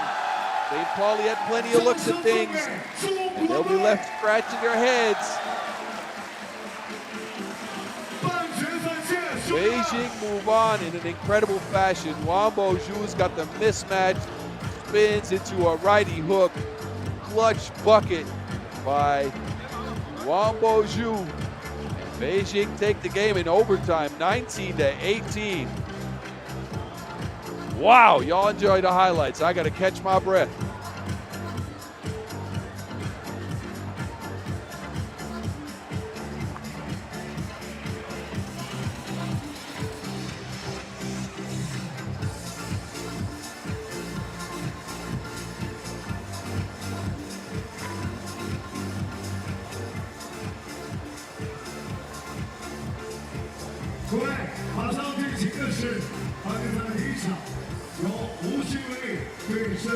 Liman.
So we've gotten to the semifinals. 4 teams left for 3 tickets to Shanghai. Liman, Wuxi, WenLv, Princeton, and Beijing. So 2 local favorites are still in the race. A Serbian team and a team from the United States of America round out the fields. This is the order in which we will play. Liman will take the court first to play Wuxi WenLv. Let's see what these teams can come up with. Liman so far not fully tested yet. A 21-14 takedown of Sansar in the quarterfinals. A balanced effort with 6 points for Chef Koya, Stefanovic, and Popovic. That man got things started and played a heck of a game. Dusan Popovic with 6 points, 6 boards, no misses from the field, 6 makes. Brett coming out. There's the chef. Last but not least, Stefan Koyed. Ladies and gentlemen, please clap for Liman. This is your team, Liman, looking to repeat a challenger victory from a couple weeks ago. Again, a top 4 finish already for them. The hottest teams in the Qualifier circuit when it comes to challengers. They're on a quad in this Wuxi WenLv. Dusseldorf pretty decisively, 20-13. It wasn't Kelly and Puerto Rican this time. It was Shanghai Chen. 7 points for the Liqua squad, 3 2-point makes. They went 5 for 13 after a abysmal day from beyond their yard yesterday. One-on-one, and Andrew Kelly rounded out the squad. Kelly another 9 rebounds to add to his tally. He wins money from the free throw strike with 4 of his 5 points coming from there. See how these teams match up. Referees a little bit of time in the spotlight first. And Alex Langfang together with Natsuo Nagoshi.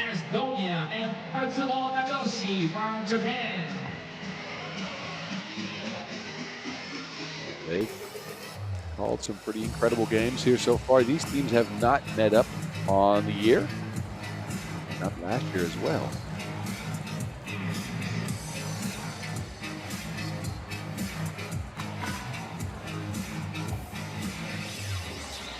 So a first time for everything and a first matchup for Liman and Wuxi WenLv.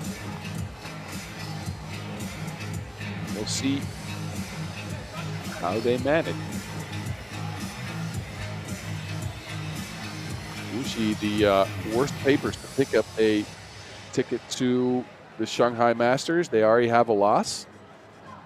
And places 3 and 4 determined by standing. So in case of a defeat at the hands of Liman, Wuxi is looking at a 4th place finish.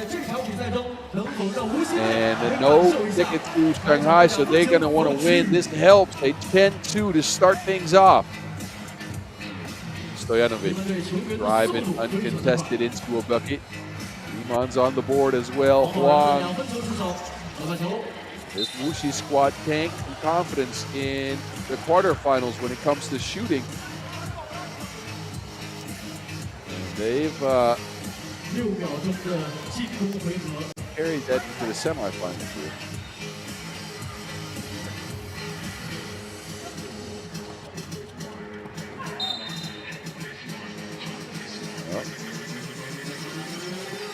And Stojanovic gets tangled up there.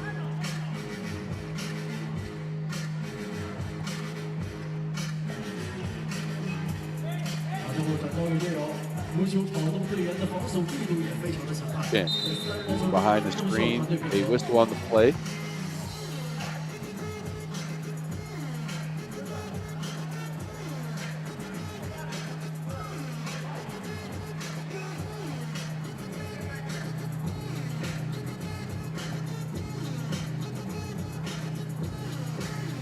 Popovic, the handoff to Kojic.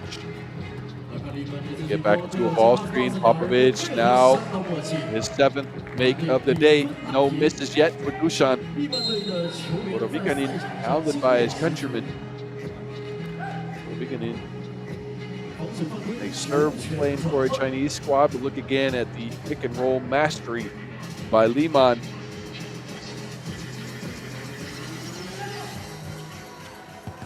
Borovikinen on the attack, bumps into Popovic, loses the wheels. It's tied up in case of a jump ball situation, and that's what it is. What this is. Possession will go over to the defensive squad, in this case Liman.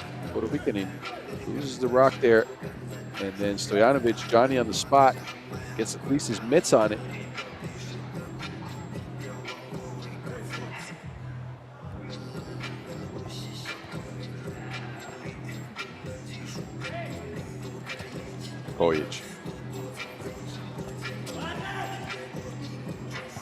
Kojic again off the screen, a contested pseudo. Shots missed, but a foul on the play. A little bit overzealous on the end of Borovikinen there. It's a hand on the elbow of the chef. Kojic to the stripe with a look at 2 free throws.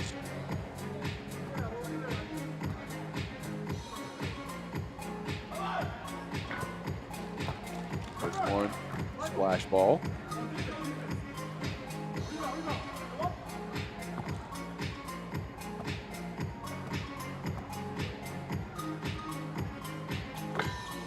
Second one wet as well, so Liman 2-point lead early.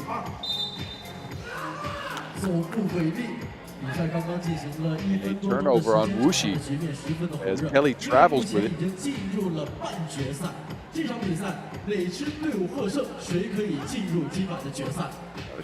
Another real sharp start to the game for Wuxi here.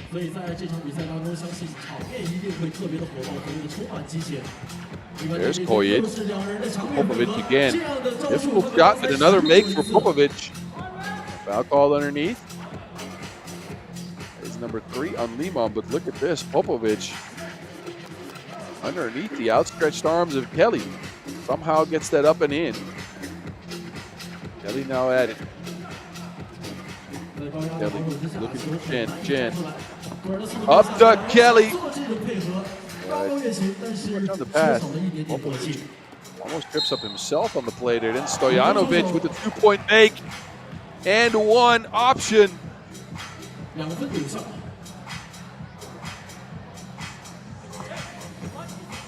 He took a page out of the chef's book and smelled what was cooking. Tried to repeat the recipe here, but made the shot with it as well. So a free throw for Stojanovic. In and out. 3-point play for the young Serb.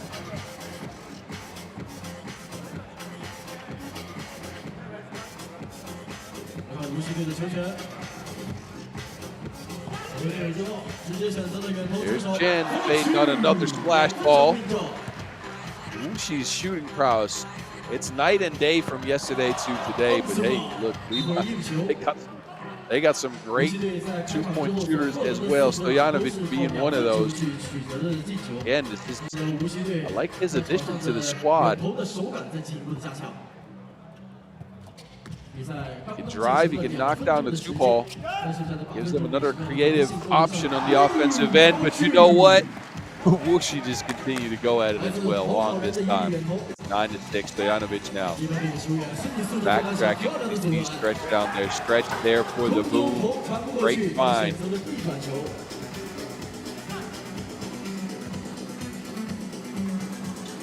Getting deterred by Stefanovic. And there's Stojanovic again, knuckleball.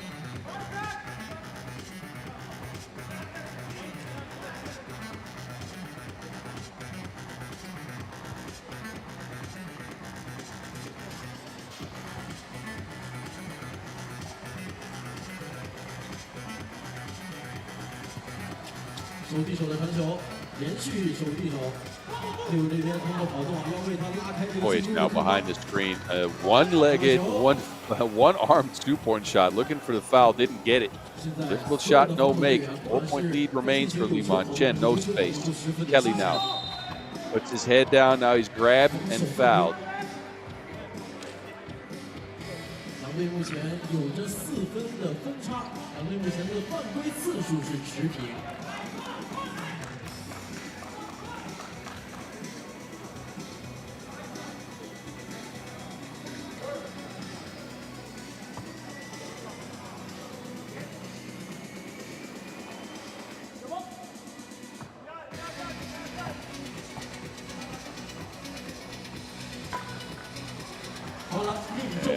10 for Kelly.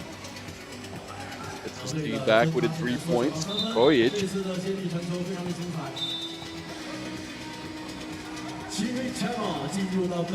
That pass hit a foot, and we got to our TV timeout. The hottest team in the Challenger circuit, Liman, had a little bit of a lead on the local favorite, Wuxi WenLv.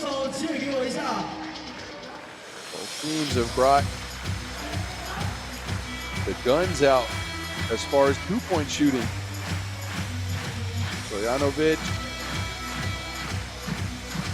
got 2 of them to go, one of them with contact as well. Fella showing out for the squad in his third Pro Circuit tournament, a welcome addition to the team. He's been shining. The chef now to Stretch. Stretch can't get past it. Stretch was open. You can see it in his face. He was almost there.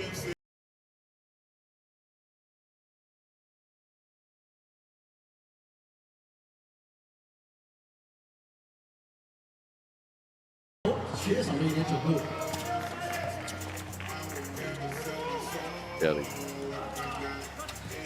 Connection between him and Budovikinen in this game so far not working, but Chen comes up with a big shot. Chen is burning the nets off today.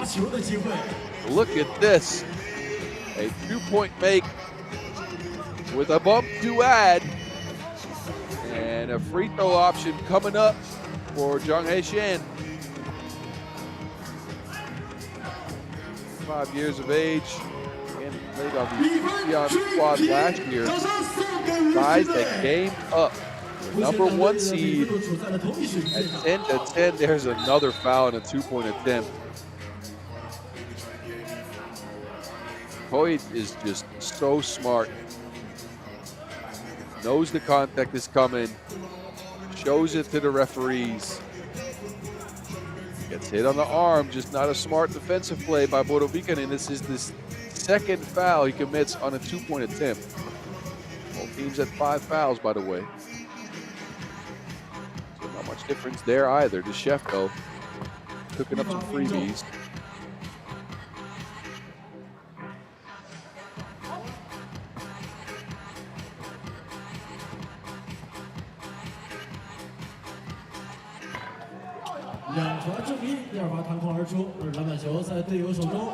There's Stojanovic again. In and out. Kelly with the board. Kelly stuck. Chen not open. Good defense by Koic, but then they foul the play. Held up. Chen could get loose. He's trying to tell the referees that Chen might have did some extracurricular stuff as well. Wang. Now Chen back at it. Chen another attempt. This time it's way off the mark. No foul on the play this time. Stoyanov gets it back. Driving in, stretch, big step, easy make. Liman at a 2-point lead. He's been put under pressure in this game. Him and Budovikinen did not have that 2-man connection that they had in all their games so far going to the basket going. Curious to see how they adapt. Second foul on Liman does result in a pair of extra freebies here, though. And another trip to the free throw stripe. Flash ball again. The man is just not missing here. Zhang Chen, the 25-year-old, as mentioned before, did not have a great day yesterday. It's come alive today for Wuxi. And they are looking to ride him and his hot shooting streak into maybe the finals. Another foul on Liman. Stop being physical. That's foul number 8. We're not even at the halfway mark of the game yet. Look as Popovic is trying to move the furniture there. Huang at the receiving end of that movement. Now Huang's at the free throw strike. So a lot of easy looks here for Wuxi to maybe even go up on your number 1 seed in the tournament in this semifinal action from Langfang. Huang still active, and he Nations League squads for this Team China. Knows what to do with a pair of free throws.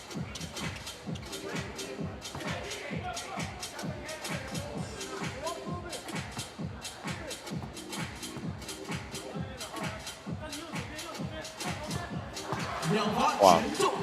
Double flash.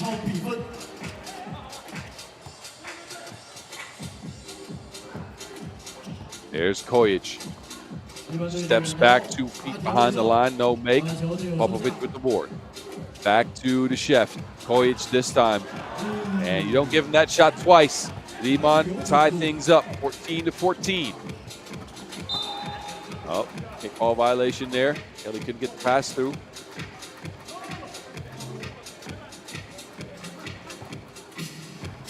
Look at Kojic under pressure, fading on the shot, pulled his legs up too, but it don't matter. That's pure. Kelly, oh, Stefanovic got in the way, but Kelly hit him and got the bump in the bucket. No foul called. Kojic, same spot, same splash.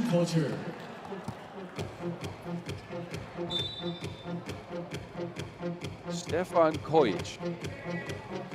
Man is wet from that spot on the 2-point arc. Splashing out here like a baby's bath. Jen tries one again. Told you that man's unconscious. Wuxi now is up, your #1 seed. They really have to go at it this time. Kojic to stretch. An easy layup. 17-17 it stands. I don't think we're going to get to the limit in this game. Bodovikani back on the court. Passes up Stefanovic. Easy layup. It's 18-17. Now it's Kojic by himself. Another tie. This game's got more turns than a mountain road.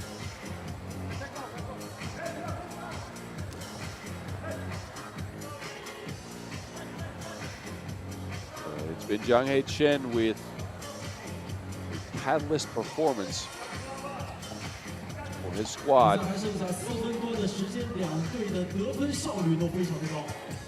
Chen again, driving and scooping this time. Bodovikani somehow gets the board, but does not touch rim.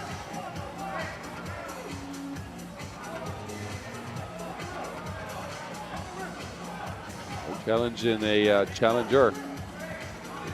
Only at the World Tour level, so Bodovikani trying to say that that ball touched rim, but there's no change in the opinion of a referee in this case. Kojic puts his head down. That's been working. Liman now at a 1-point lead. Closer and closer to game point we get. We are under the 4-minute mark in an offensive display out here. Now it's Kelly Gammy. What a find by Chen. And now we've gotten to a TV timeout. So Chen, instead of shooting this time, finding a key assist to Andrew Kelly. He jams it in with 2 hands. And a 2-ball make. We've had a bunch of these. We'll end the game for both teams. Zhang Chen, 11 points. Their biggest game of the day, and he is stepping it up in incredible fashion. Double-digit performance for Chen. Oh, and Stefanovic and Kelly. Stefanovic Dawkins. I don't mind that. It's this type of tournament in Langfang, 1919. It's this chef who's going to receive the rock. They can be on the 2-point arc while ending. Kojic. A screen from Stefanovic. Kojic on the drive again. Fakes and makes off the glass. Liman at game point.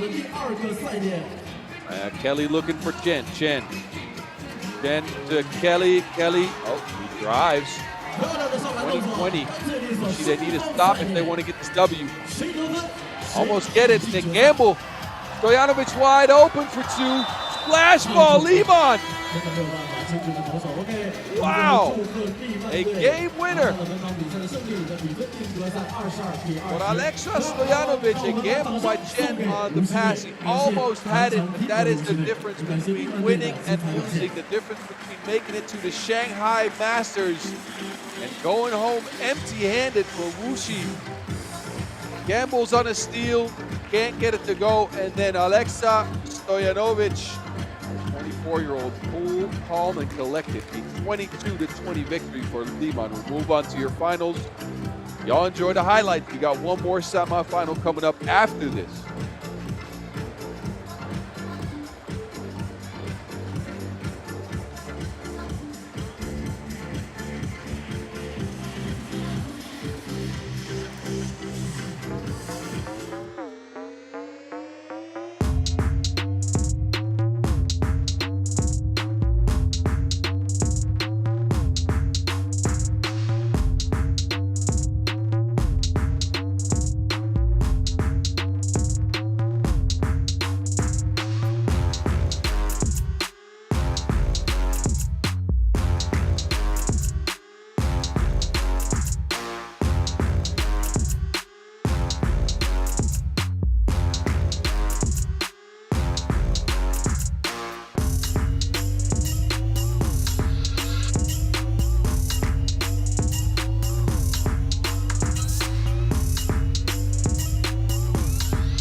Ladies and gentlemen, the game between Team Princeton versus Team Beijing is about to begin. Now, let's welcome Team Princeton! So we got one more semifinal left. We got Princeton and Beijing meeting up in a battle between the second and third seed in the tournament. Princeton, they cruised in their quarterfinal against Chongming earlier on in the day.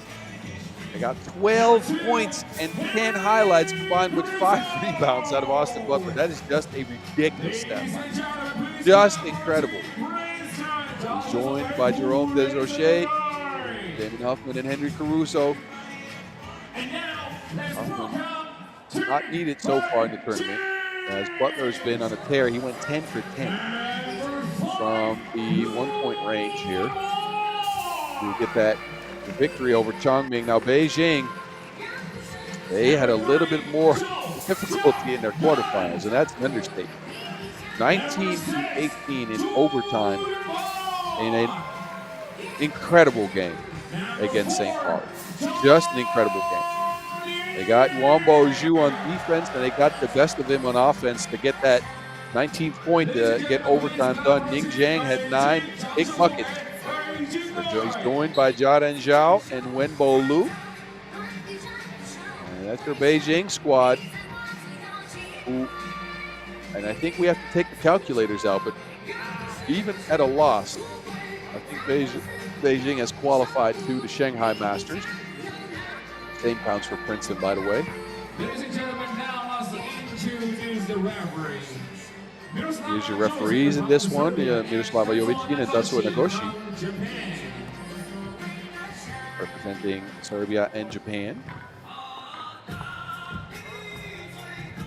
So it's the United States of America with a little bit of Canadian influence, as Desrochers is Canadian, featured on the Canadian national team as well.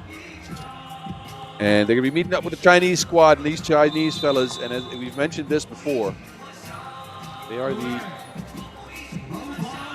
4 that are nabbed for the Paris Olympics. I think they're in preparation for that. Now, before we get the game started, if you're just tuning in, hit that subscribe button below on YouTube, and make sure you keep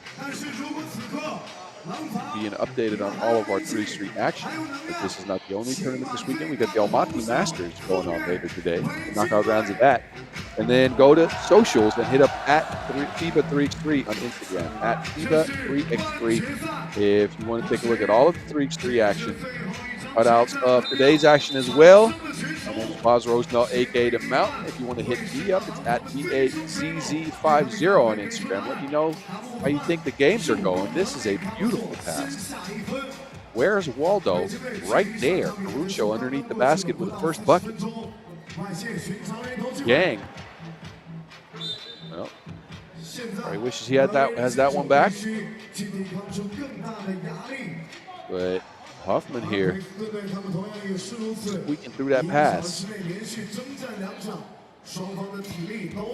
J to Caruso. Caruso.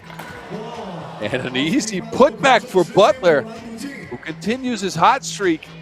11 made shots in a row today from inside the arc for Austin Butler. Who's trying to tell the referees that shot was touched. Butler coming in with the rebound putback.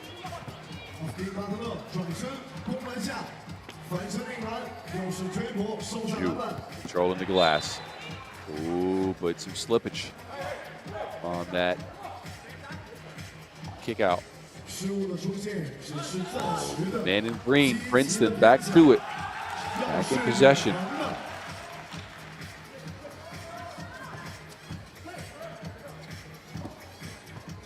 Caruso this time to J, who's blocked at the rim by Zhu. Chinese wall back at it. Yao, nuh-uh. J this time with the board. Huffman dribbling into traffic. Looking for Henry Caruso. 2 on the shot clock. Caruso has to take a shot here. Long distance, no connection. Yao now. Yang waving everybody off, trying to clear some space, stepping way back. Front rim, Zhu with the board. Fighting and scrapping underneath. A few of the best rebounding players in the field are going.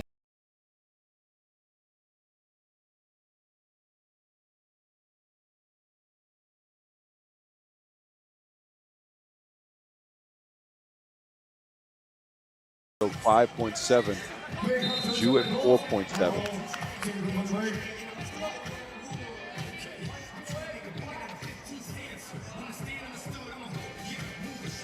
Oh, inverted elbow to the face there. So Huffman working on the screen, a wraparound pass. Again, great find. Another assist for Huffman. Princeton up and cruising early. Jang, again creating some space, but not enough legs on the shot. Butler by himself again. You know what? The man just don't miss.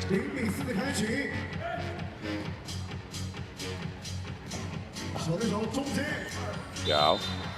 Hands by Butler, out of bounds.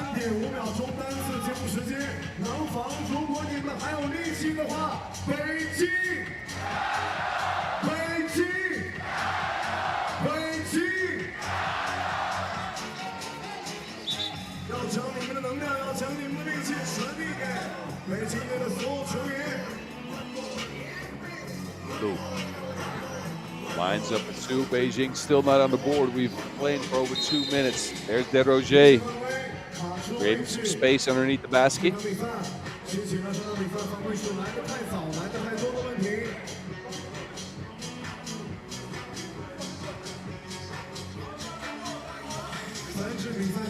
Screening action, pick and pop for J. J can't get it to go. Caruso skying for the board, puts it up and in. Princeton 5-0 early. Where's the offense for Beijing? Jang tries another 2. Oh, there we go. The reverse one out for that's called. A 2-ball splash for Ning Zhang, the leading scorer in the quarterfinals for this squad. But Butler continues to serve up the bucket. Jang, left to right, tries another one. Jang On the floor, discussing with the referee that Roger's got position on him too. Roger using that size and strength. And Princeton cruising early. Zhang, another attempt, wild shot. Tried to show the contact, and then Lu almost got his mitts on it. So it's been Zhang attempting 2 after 2 after 2. I wanted him to go down. That's gotten us to a TV timeout. I'm not sure if that's strategy for Beijing to keep working, if it's just Ning Zhang attempting contested 2s.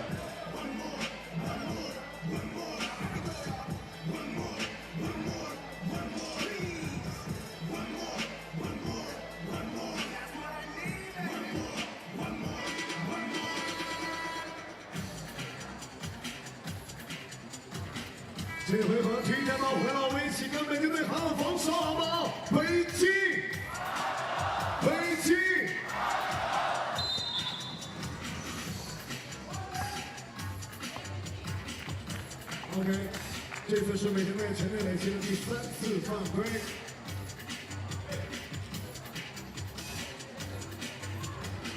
Here we go.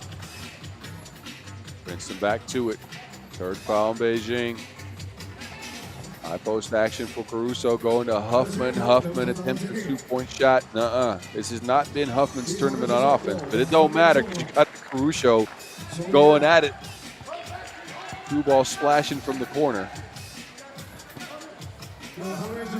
Zhang, another attempt. Front rim.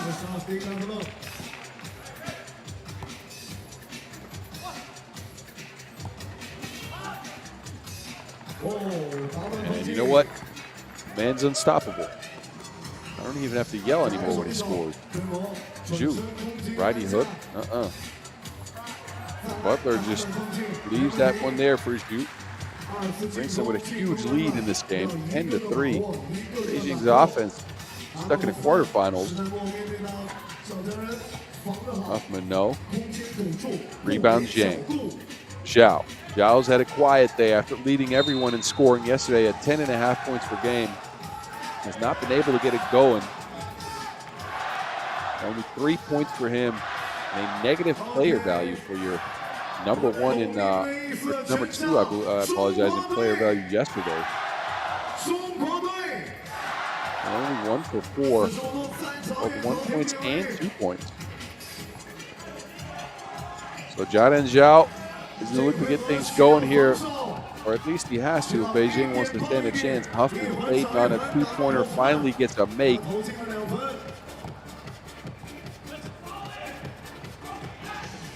Zhang from the logo, and it's a splash ball again. 7-point difference in the game. Caruso to DeRoger. Got the size advantage, and he's working on that righty hook again. There's Zhao.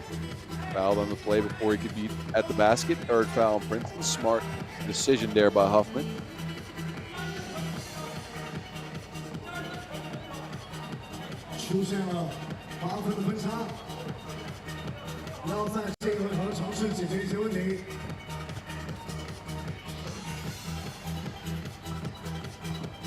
Zhang goes away from the basket for another 2-point attempt. Now he gets his own rebound and puts it out. That looked like it was going down. Zhang is just doing everything by himself. 7 points for Beijing, and I believe all of them are Ning Zhang's. Oh, Butler. I don't know. He might have kept his foot down on that one. Interesting move by Butler. I'll let you internet referees handle that one. I couldn't see it clearly. I'd like to get a second look at that, though. Zhang splashing from the corner. He's the only one that's gotten it going for Beijing whatsoever. Butler then with the turnover. Travel call on something that might or might not have been a travel. We'll see. Now we got Zhu stepping back and taking 2s. It looks like Beijing has got the 1-point shot eliminated from their game. I'm not sure why. Caruso. And Princeton's the better shooting squad anyways, 15-7. A huge lead for the USA team. Zhang, another long-range attempt, no good.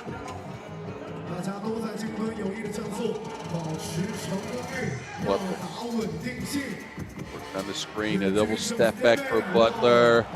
And Princeton is shooting the nets off. 17-17, an easy, breezy semifinal so far for Princeton.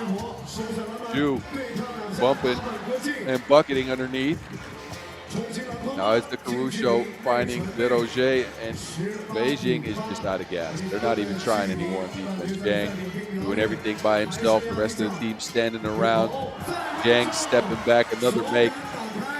All but 1 point in this game for Beijing come at the hands of Ning Zhang, but it's not enough against this Princeton team. If you only have one guy going, Deroger now with the misdirection. No good. Butler with the rebound. And a foul called on the play.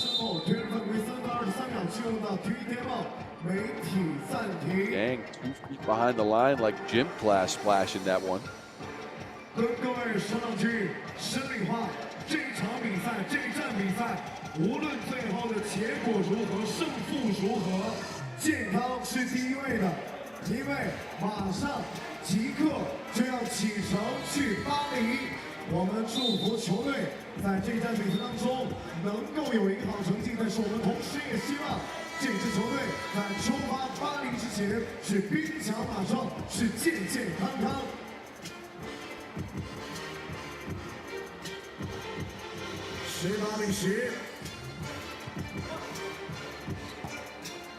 There's Huffman with another great find to Caruso. The man's got surgical precision on his passing. I don't know where you get that stat from, but I would like some as well.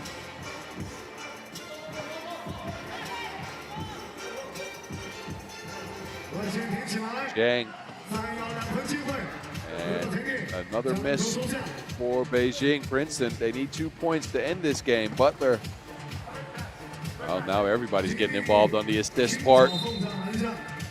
And the writing's on the wall. It's going to be a Serbia versus USA final with a little bit of Canada in there. Little J, don't forget about him. He's been big in this game. Beijing, a well-played tournament. They will come in third in the standings, and they've qualified for the Shanghai Masters. Zhao. Well, finally somebody else attempting a shot. And Zhao picking up an option at 2 free throws here. But after a great day yesterday, John and Zhao ran out of gas today. And that's, I think, what did Beijing in. That and the great game plan and team effort that Princeton's put forth here.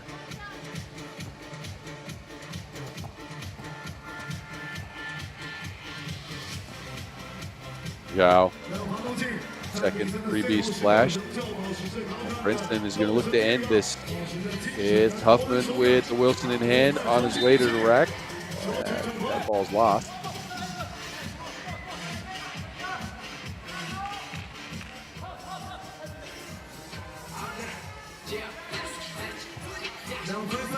Possession back over to the Chinese. Beijing to Zhao.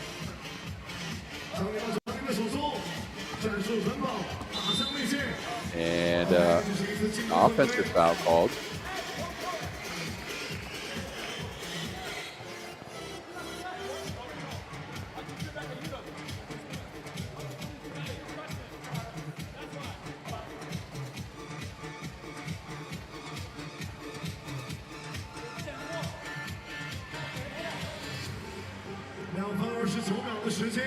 And Princeton now looking to end things again. Butler driving all the way around, and he continues his hot streak. Princeton, they're going to be moving on to the finals after a dominant display. Austin Butler was great again. Everybody contributed.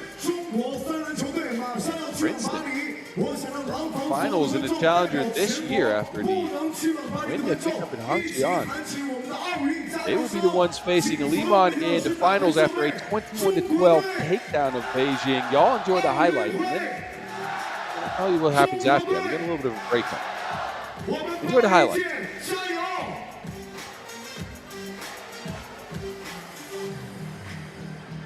OK， 各位，马上要进行的是在30分钟之后进行的决赛。而在决赛之前，我们为现场的球迷准备了互动游戏。我们一会儿进场来参与，会有精美的礼品。而我们精美的礼品是什么呢？可以悄悄的。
All right, we got a little bit of a break coming. Finals coming at you in about 30 minutes. So don't go anywhere. I'll be here as we close out the Langfang Challenger 2024. I expect you to be there at the final. Come on now. 这边观众都走了，不去这边，别紧张，来，记好。哎，注意安全，注意安全，注意安全。我说一看台给一个，对呀，我扔了一个，那就这看台先来3次，行吗？哎，小美生，你什么时候扔的？我都不知道。 OK， 我们拿一个篮球。OK， 我们放在罚球线的位置，谁可以击中它？签名鼠标垫就是谁了。这么难？来吧。 还准备好啊！你可以慢慢滚过来也可以。玩到3-3，沙包这种东西可能不太能滚动。OK， 我们先让那边挑战，我们先学习一下如何去扔。你们先看看他们啊。来吧，这离你更近一点。哎呀，有风。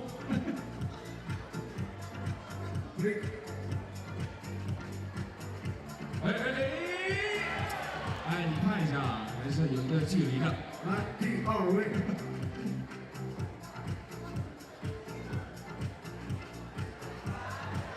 哇，你俩一条直线呀，稍显遗憾，这么有默契。这俩朋友力度是相同的。是，哎，你在哪里？在这个后面。来，第3位。什么？啊，太遗憾了。来，这边观众。OK， 来这边的朋友，我听到哪边的朋友最热情，手在哪里 ？OK， 哎，你这真没出息。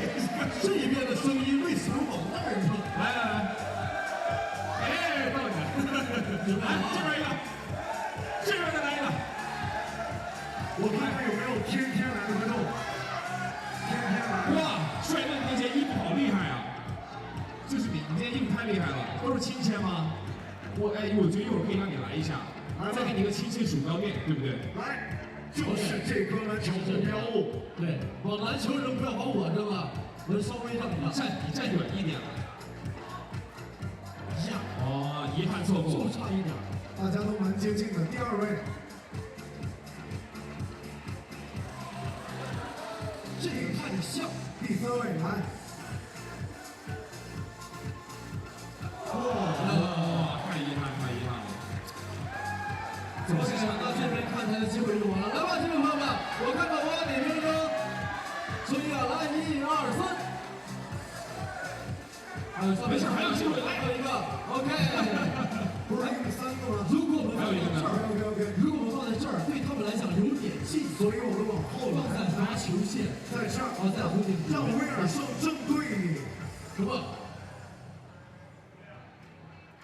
哇，就差一点，来吧，第2位朋友，来，我们2个鼠标垫目前1个都没送出去啊！哇，好接近，没击中，就差一点，不愧是初级制胜威尔胜，你扔我干嘛？来，这边看台观众，来，这边还是有2个鼠标垫1个都没送出去了，朋友们，来，来吧，一个都没送出去了，哇！哇，这个篮球就抢了，来，还有一个来 go！ 你会不会上传呢？见高不见远，这个。来，不要翻越，不要翻越，不要翻越，不要翻越，不要翻越，不要翻越，不要翻越啊！哇，大爷身体真好啊！到这个年纪天天锻炼，你看。什么叫这个年纪？怎么说？一直锻炼到这个年纪。欢迎您来打3人篮球。那我们这个的话，距离差不多，那就在这儿吧。来吧，第一位，谁先来 ？OK， 您先。哇，我以为会打到，接下来还有2位接近，能不能一人拿走一个，就看这一下。对，一共只有2个，谦让起来了。对，我们是一个礼仪之邦，就是爱谦让。啊，遗憾。好，吓住你了，罚住你把你带走。来吧，这样我们改变一下规则。好，我们一边看台选1位观众，这是目标物，谁扔出的沙包距离这颗球最近？谁的？哇，改规则了是吧？哎，对，我必须要把这个给你，我刚答应过你了。OK， 然后那个亲签的朋友，来，我挑这边。不要辜负我的期望，好吧？来，鼠标垫你必须拿走啊！不要翻越，就在这儿啊！来，有点紧张的，已经开始活动手腕了，开始来，看到，来，谁离得最近呢？记住你是黄色的。这个还是蛮近，这个蛮近。来吧，这边看到朋友，能不能拿走这个鼠标垫儿？能不能拿走这个鼠标垫儿？让我看我哪边扔啊？这边还是哪边？这里面，来，听到欢呼声，这边小一点儿。OK， 如果直接击中，我直接送你啊！击中他，把他送给你，击中再送，来，击中他，把他拿走。来，我们加快进度，快，多！你先珍惜一下机会啦。那你目前反正至少比黄色远，对，是这样。你被淘汰了，来这边的沙包比你的机会越来越多了啊！来，这边怎么？哪边？哎呀你，还是你惹到人家了，知道吗？谁打到我？那这个也淘汰了，来吧。来，那唯一就是冠军角逐了。哇，这样的话，数砖块，不是，它都是2块砖，数砖块，这个近一点应该是，这个应该近。我觉得这个近一点，2个半，这个。他们俩加赛，他们俩加赛，谁扔的？来吧。刚刚那位朋友，来，是您是吗？加赛一下啊，给您。加赛啊！谁先来？来吧。那您先来。OK， 可以。来吧，给到你来。棍我来了，哇，这下没有悬念了，这下没有悬念。哦，这下没有悬念，黄色更近。对，这下真的没有悬念。没错，黄色更近。OK， 我们恭喜这位获胜者，身穿着中国队13号球衣的这位朋友。我送沙包不送沙包，来，我们拿出签名照，中国男队签名照，送给你，好不好？我们下一轮活动当中，中国女队的签名纸包店等着各位，谢谢大家。什么样子？我看一看，在哪呢？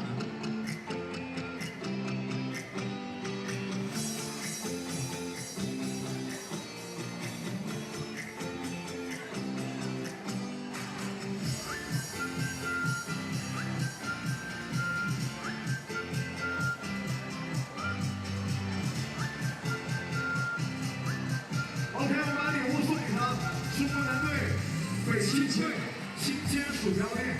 其实我有个问题，这个鼠标垫你真的会放鼠标吗？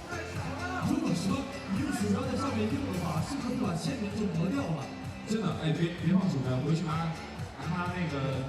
来吧，看一下我们的镜头，展示一下我们的鼠标垫。沙包不能送，沙包是公家的。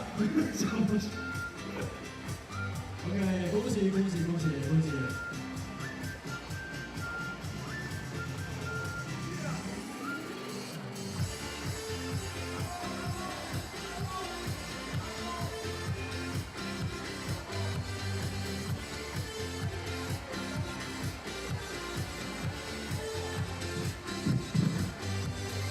又会怪多加污点，谢谢，观众太可爱了。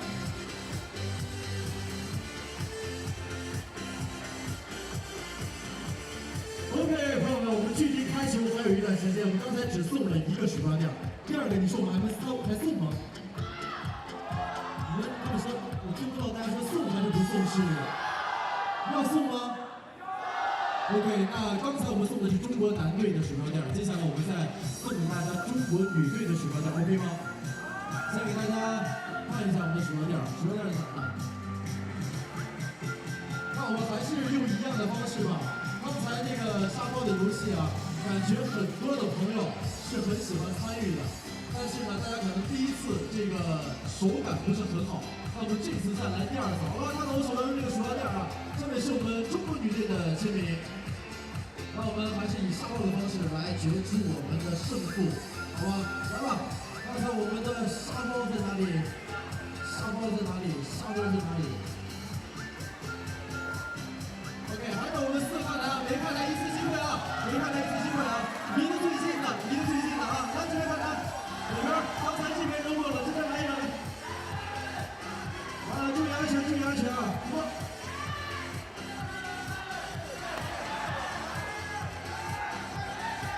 来吧，我们这边看台的朋友先来。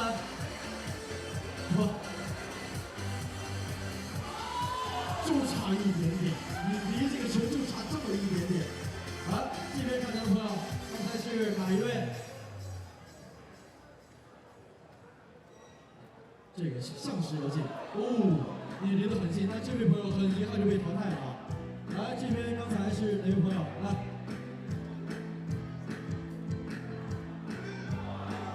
这个不分伯仲。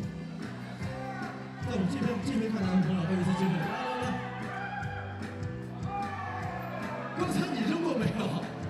扔过了，换一位朋友，换一位朋友，你往下扔一下，来，我再扔一次。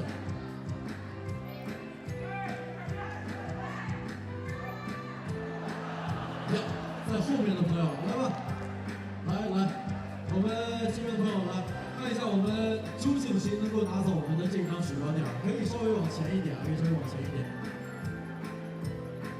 目前这2个沙包它的距离差不多，不知道我们这位女士的这一头能不能把这个鼠标垫直接带走？来吧。好，那这个距离的话。应该是要加赛了，应该是要加赛一下，你看一眼，因为我感觉这是一个3角形，等边3角形的每条边应该是一样长的吧？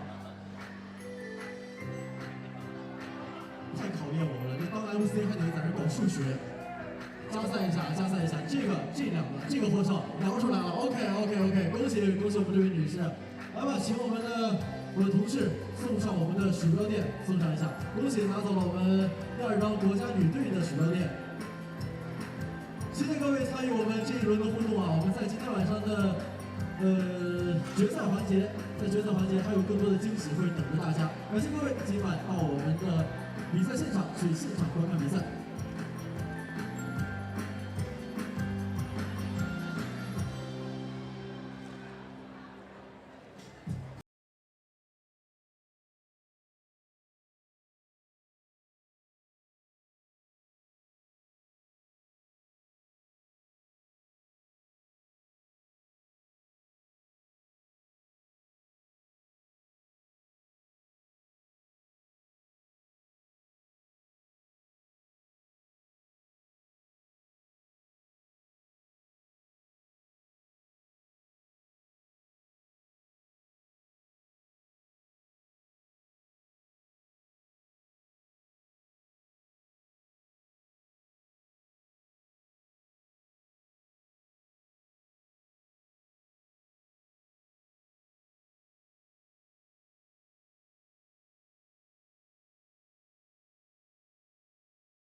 进入总计时间。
弟兄们、姐姐们，我们的决赛即将开始，让我们把掌声率先送给双方热身的运动员们。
OK， 看看谁出现在大屏幕上了？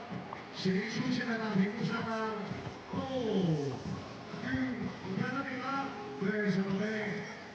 很王的声音，你应该看到你登上了大屏幕。哦，站起来，感受到你的热情了。然后马上要坐下。我没有看到旁边的宝贝。抬头看看视频二位。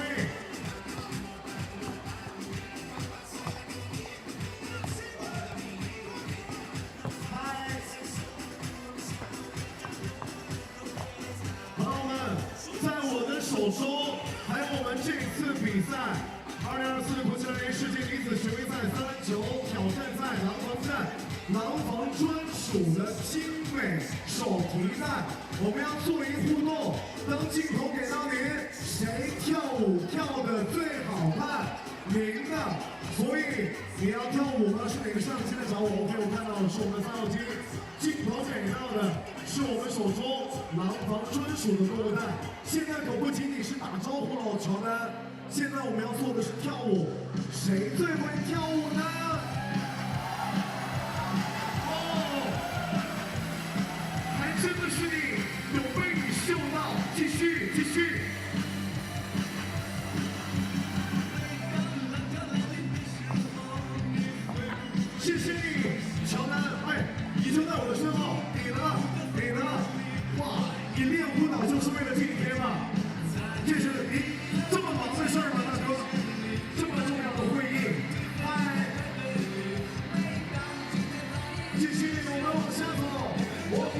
的球迷，勒布朗詹姆斯，哇，这好兄弟就是要互相推诿。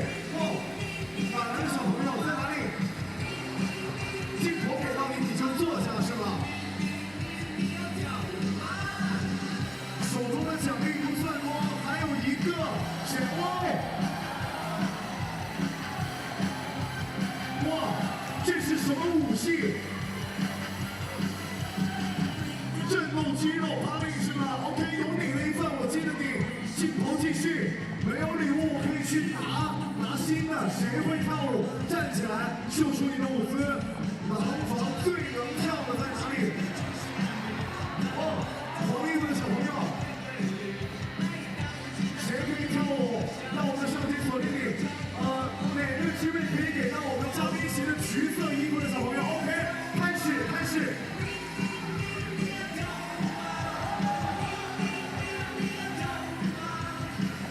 只有一个动作，有动作，继续。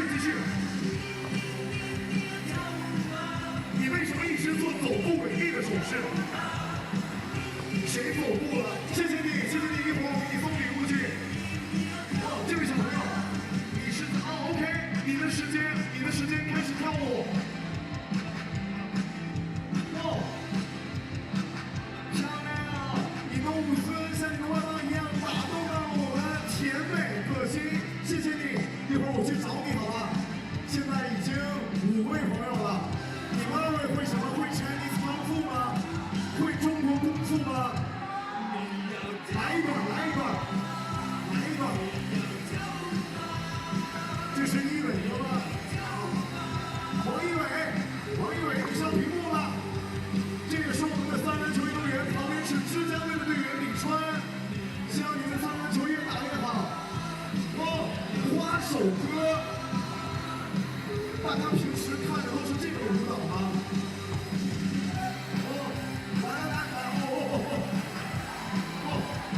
？2倍速，谁给你看2倍速 ？Good。OK，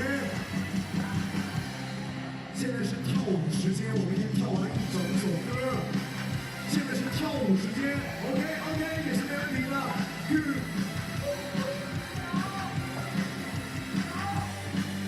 继续，小朋友，再来点新动作，对，要起飞，我们被挡住了，没关系，他是柯基奇，也是上赛季张继强1万的队友，来点不一样的，你亲了一口，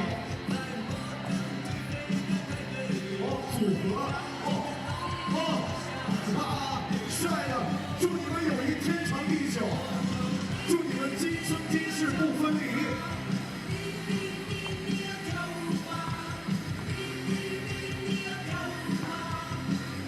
镜头慢慢推进，给到谁呢？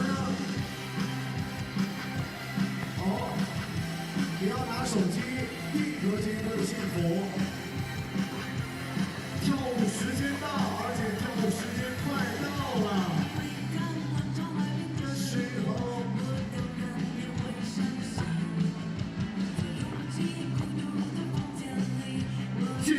谢谢咱们的热情，谢谢你们的舞蹈，我要去为你们准备礼物了。刚才有跳舞的朋友，当我走过你身边的时候，记得叫住我，谢谢你们。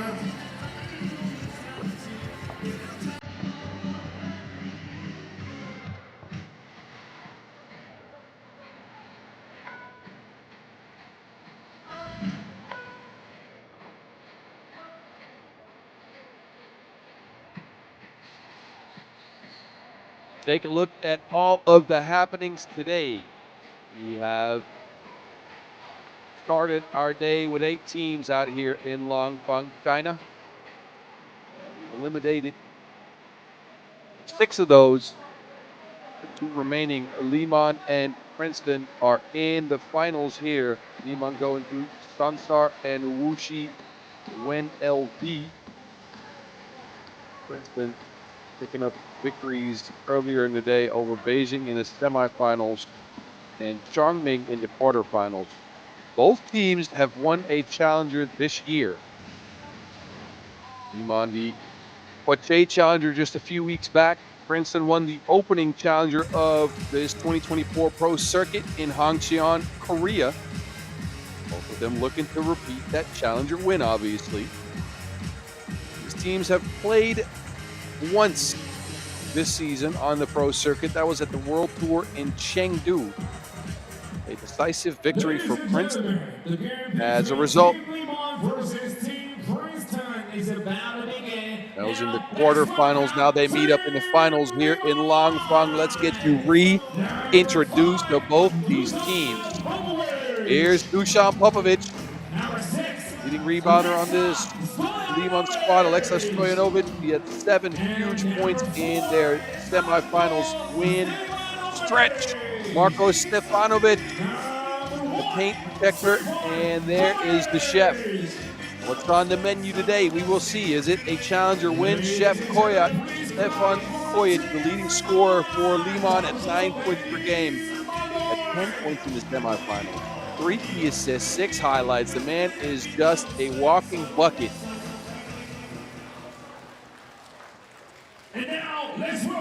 But they're taking on a team that has looked unassailable here in Langfang, and Princeton picking up easy victory after easy victory. They have not had it tough whatsoever, it feels like. There's the veteran Damon Huffman, joined by Austin Butler, Henry Caruso, and Jerome Desroger. Butler and Caruso lead the pack, 8.3 points per game for Butler, 7 for Caruso. And in that semifinal game against Beijing, it was Butler with 7 points, 3 rebounds, 7 highlights, and Caruso at 8 points and 6 rebounds, coming through to pick up an easy victory, 21-12. Liman had a little bit more of a tough time with Wuxi WenLv. It was 22-20. So, again, this Princeton team so far pretty much untested. Probably going to test their game planning and the way they've been playing here. Langfang Shi and Alexander Steinen, your referees in this final. And everyone's holding it down. So both teams are sure of a spot at the Shanghai Masters September 21st and 22nd of this year. Now it's just a matter of who wants to win more, who wants to pick up the biggest bag of all in the Langfang Challenger. Winner takes home the largest amount of prize money.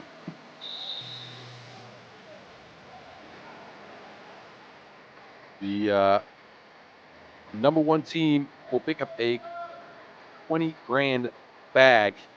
Number 2 is a 12 grand bag. So there's a significant difference. On the back end of this, we know Beijing has already qualified to the Shanghai Masters as well. Wuxi WenLv left place to finish, and we are off to the races. Our last 10-minute sprint here from Langfang. Stojanovic dancing, no bucket, Stretch with the board. There's Kojic fading away on the shot. Stretch tapped it in. Liman up first. As it's saying in my native language, Dutch, the first punch is worth, well, about €2.5. So I guess that's in his bank account. Huffman with the backdoor cut, 1-1.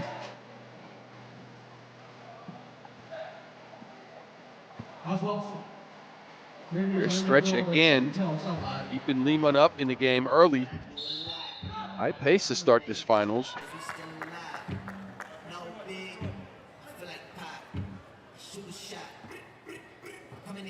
Stretch out here, crossing people off the to-do list.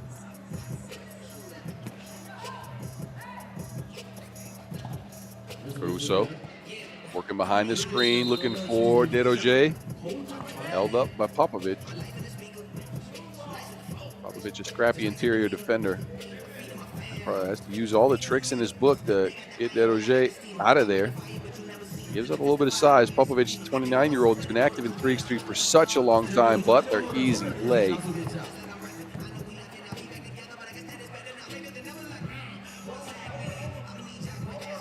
The chef cooking up another 2-ball, and that's good cooking.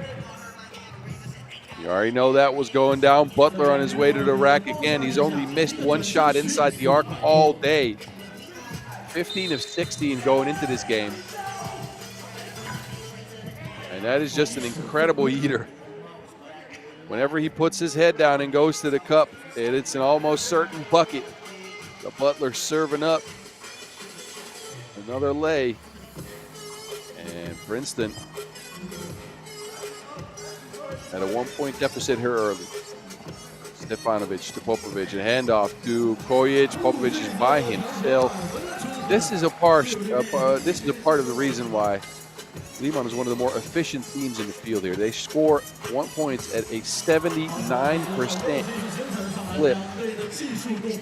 And it's because of those open rolls to the basket for Stefanovic and Popovic. Kojic bricks the two. Bodies are flying. That Wilson's out of bounds.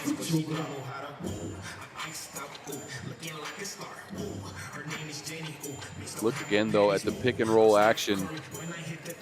That's been getting things going for Liman here. Popovic by himself underneath the basket. Macaulay Culkin would be proud. That's Home Alone references for y'all. I know y'all got that. Your old heads anyways. But continue in the onslaught. 5-5. There's Stojanovic. Grips himself up. Nothing to be found there. And then Huffman finds Butler. So Princeton now up by 1. Stojanovic looking for Popovic again. Popovic is a underrated screener. He gets open off of those screens, and he's just left by himself. Huffman poked the eye by Stretch. And if you look at a 2-rebound Caruso, it's blocked by Stretch. That's a shot clock violation. Game's tied at 6 after 2.5 minutes of play.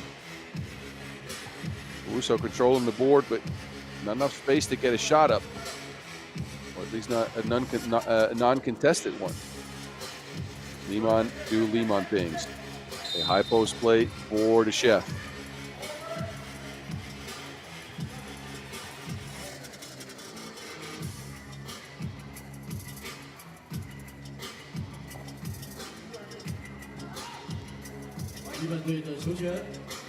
Go for the same play. Kojic working behind the screen, and this time foul as a result.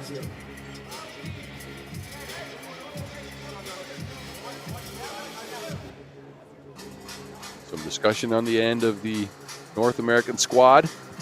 They pick up their 3rd foul. Keep their tactics straight. 6-6 game after 3 minutes.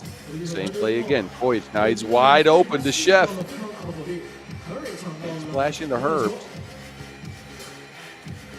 So it's Caruso now by himself after a missed handoff. Both teams trading missed 2s here. Kojic a screen. And Roger with the quick hands.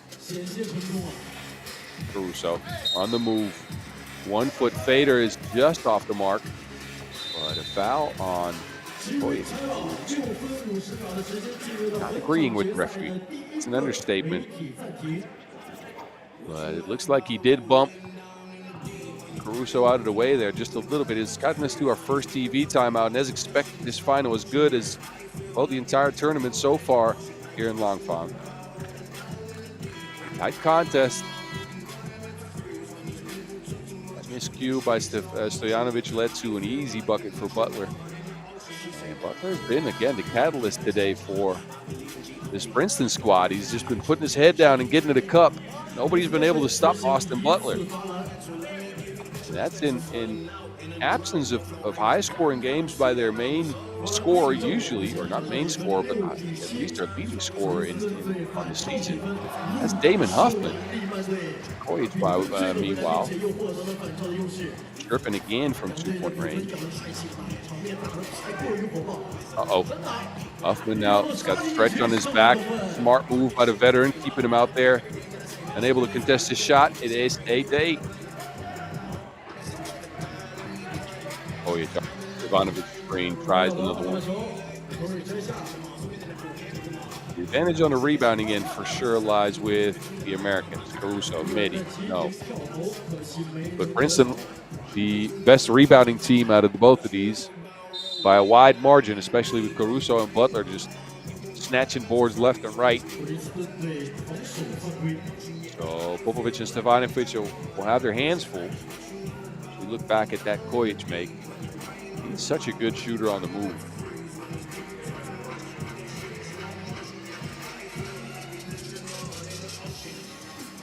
who will repeat as challenger champs? Will it be Liman or will it be Princeton? Popovich chases down the board to misdirection, and he's by himself. And everybody lost on the play there.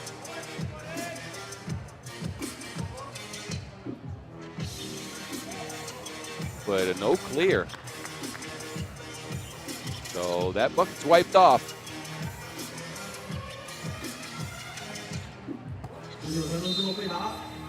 They go down to Butler in the post. Popovich expends a foul.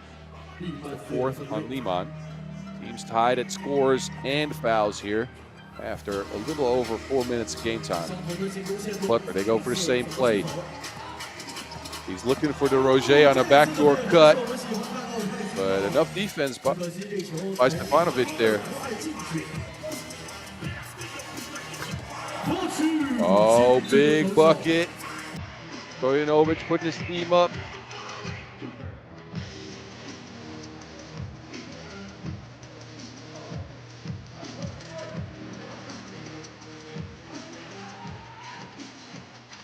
Butler. Caruso. Oh, yes. A offensive foul called on Butler. I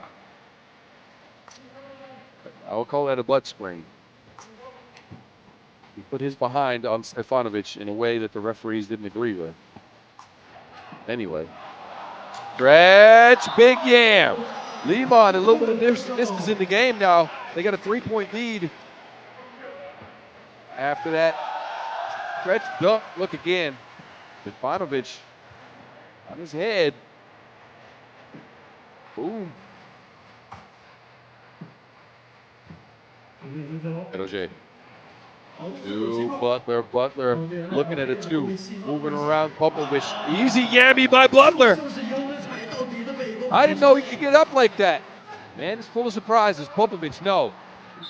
Stingy defense by Huffman. Butler came through the lane. Just put one in the rim. Look at this again. Butler. Yammy.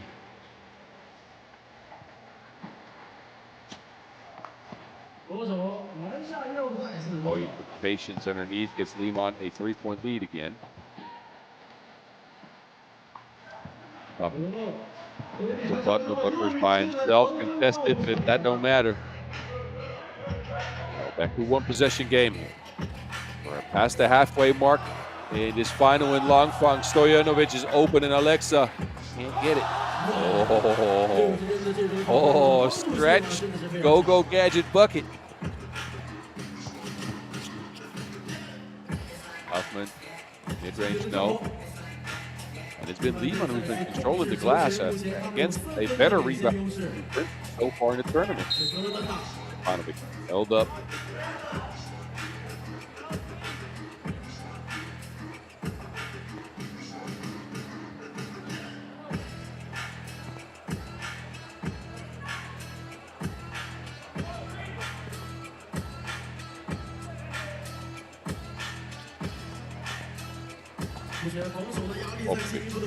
Opt out of the handoff. He's open with Roger again with the quick hands. It's the second time he's got the steal off of that, and it results in the Caruso showing up at the rim.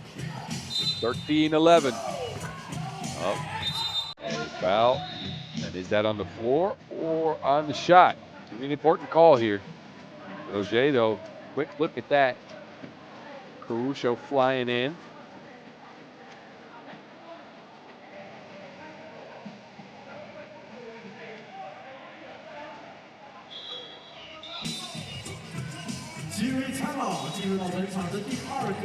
Oh, the second TV timeout.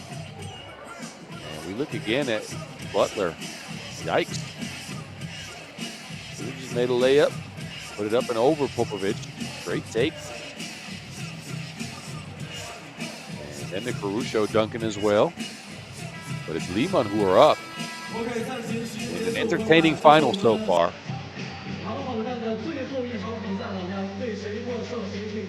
Popovich has shown up at the stripe, so I'm going to go ahead and say that foul was in the act of shooting. Could put Liman up at 4-point distance here, but this first break in trouble here. Hard foul. In the bonus, 7 fouls. And we still have 3:54 left in this game.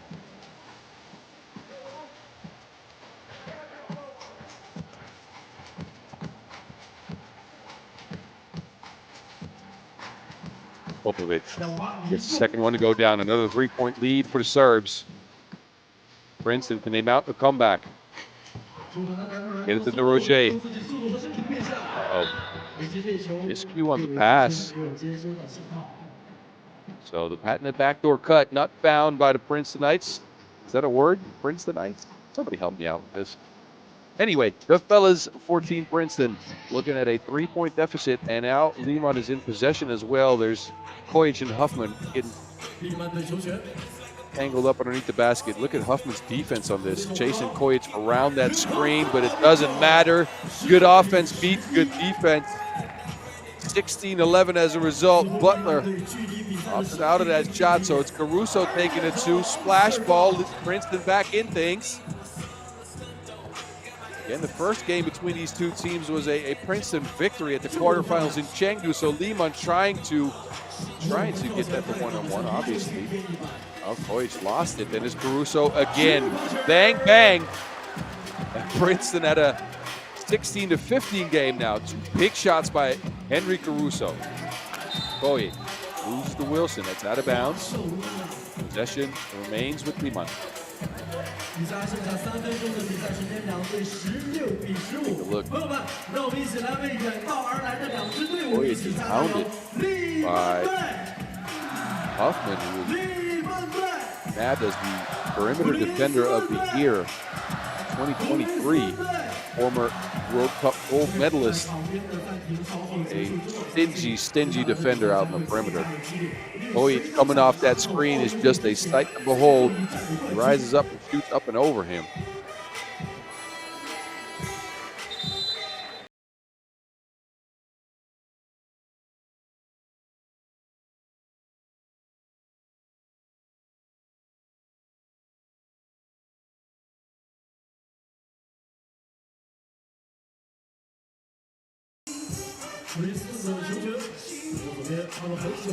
Butler on the block. Caruso with the backdoor cut. They find him, flip it out to Butler. Butler now on the move. And there's Caruso underneath the basket. But no. A 3-second violation as Henry Caruso stood in the paint for too long.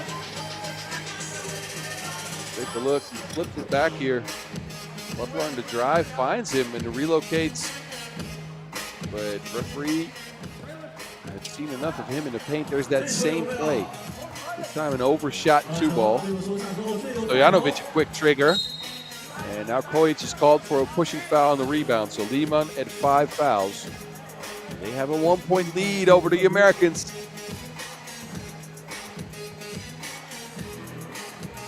In the game that these teams played at the Chengdu Masters, fully different looking squads, by the way. It was Riley Grigsby, I apologize. Riley Grigsby, who led the Princeton squad in scoring, a 21-16 defeat of Liman. Good hands by Huffman there, by the way. For Liman, no surprise.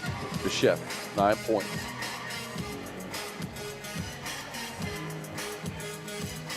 (16-16), we stand. 2:23 until we know who's going to be the winner here in Langfang in 2024.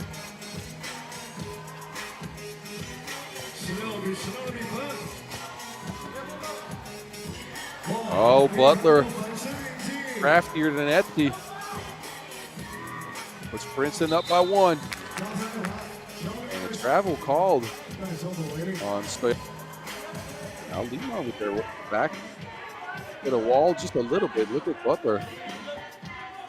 Almost trips, but flips it backwards up and in.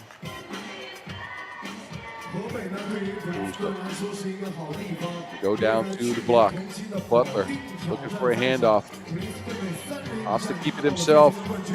Oh, fakes and makes. Well, they're continuing the hot streak here. Kojic taking a contact, missing a 2. No call on the play, gets his own board up and in. Teams remain at a 1-point difference.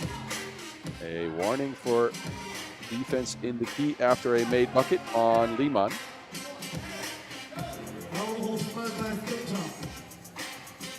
Good look again at Butler's body of work. And then Kojic snagging his own board. Butler put his head down again. This time he rises up and over Popovic. The man's playing like he's possessed. Popovic answers right away, though, with a wide open layup. No one home on that one. Uh-oh. Broken up play. Somehow they get it back. Caruso, a deep 2. Could have been game. Princeton's at 19 points. A 2-pointer will end things for him. Now it's Liman in possession. Kojic flipping it down to Popovic. There's no stopping that pick and roll. We're at the minute mark. We might not make it after that Huffman shot. Butler with the board. Oh, it's 3-on-2. Popovic is out of it from the logo. In and out. All controlled by Liman. They got the specialist. Oh, smart choice. Princeton gave up a 1, but not give up a 2. They're going to have to score now. Even fouled to stop their play action. So with 45 seconds to go, it's Liman at the game point. Any score will do. Take a look as Princeton is too focused on Kojic trying to get a shot up, and they leave Popovic for 2 easy layups. So Liman now advantage, but possession is with Princeton. A 2-point shot would end things and would make them the winners here in Langfang. Let's see what they come up with out of this timeout. They go with Caruso, Huffman, and Butler against stretch Stojanovic and Kojic. Caruso looking for Huffman. Huffman steps back. He's wide open. Oh, it's short with a rebound, but Butler chases it down. Great rebound by Butler. Now it's Butler from the logo. Butler, no. Liman, any score will do. Kojic, game ball in his hand. Chef Kojic, he gets it to Stojanovic, a contested 2. No, oh. Now it's Princeton's turn again. They need 2 points to get it here. Huffman wants to give it up to Butler. There's no space, so it's Caruso now. A 1-foot 2-point option, but it's no good. 5.7 seconds left on the clock. Possession is with Liman. Princeton can't foul, so that might have been their last shot at things. Liman, all they have to do is dribble out the clock to get a win here in Langfang. Huffman is going to foul? Yep, he fouled Popovic. That's unsportsmanlike. But it doesn't matter because 2 free throws anyways. They put Popovic on the line. Try to see if they want him to miss both. Their only option was to stop the clock and to put Popovic on the stripe. Popovic on the tournament, 2 of 2 on free throws. So they opted to go for what they think is the worst shooter for Liman. Popovic here could end the game from the stripe at 5.2 left. Dusan Popovic. And he is ice cold. Liman pick up a victory here in Langfang, their second Challenger victory of 2024. They take home the big bag. And look at this. The crowd's on their feet. And the chef is the only one that remains calm. Liman, your winners out here in Langfang. Princeton will come up just short. A victory lap for who's most likely going to be your MVP as well, Chef Koya. Stefan Kojic. Turkish music being played in the middle of China. Liman win over Princeton 21-19. Well-deserved victory for the Serbs. Y'all enjoy these highlights before we get to the ceremonies out here.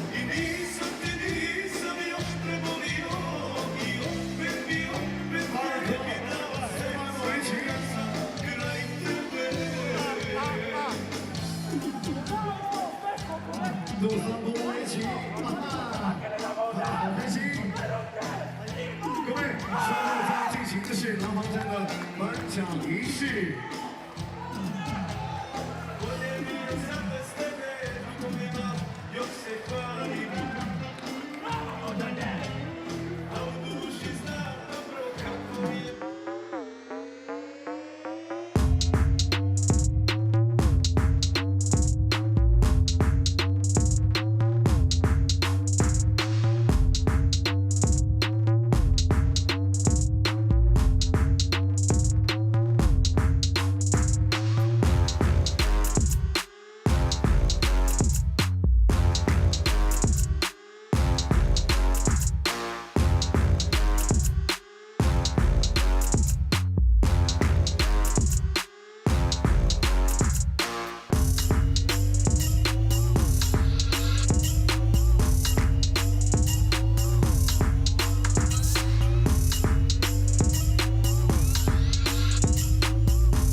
请各位观众不要入场，我们的颁奖仪式将在稍后进行。文明观赛从我做起，感谢您的合作。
尊敬的各位领导、来宾、裁判员、各参赛队运动员、现场以及观看直播的球迷朋友们，大家晚上好！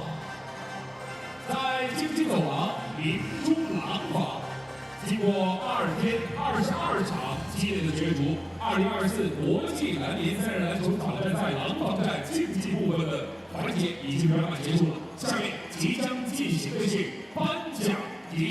All that's left after 2 days of sprinting is to hand out some hardware. Who will be your MVP here in Langfang? The most valuable player will be presented. Valuable player. The most valuable player goes to Stefan. And we knew it. It's the chef, Stefan Kojic. 8 points per game in 5 games played, 44 points total for the chef, who's cooking again. 11 3-point makes out of 34 attempts, led his squad in scoring. And just an incredible display again for Kojic. Brings home his second MVP award on the Challenger circuit this year after Poitiers as well. He missed one shot inside the arc, by the way, 14 of 15. So an incredible display, 16 key assists to lead the entire field for Kojic as well. So a well-deserved moment in the spotlight for the Serb, who's been active in 3x3 for so long. Give it up for Stefan Kojic. Please welcome the president, Mr. Wuxi, to present the MVP check to the athlete.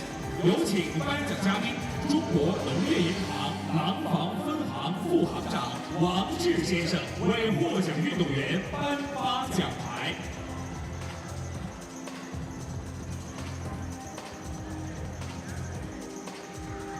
请颁奖嘉宾合影留念。感谢颁奖嘉宾，请您移步到场边休息。And now let's welcome the presenter, Mr. Liu Gu, Langfang Sport Bureau Party Group's ability to present the trophy to athlete. 有请颁奖嘉宾，廊坊市体育局党组书记刘武先生为获奖运动员颁发奖杯。So the MVP is getting his due diligence, an award, an MVP check, and some flowers for Kojic, who showed out during his Langfang Challenger on the FIBA 3x3 Pro Circuit. Deserved moment in the spotlight for that man right there before he gets joined by his squad.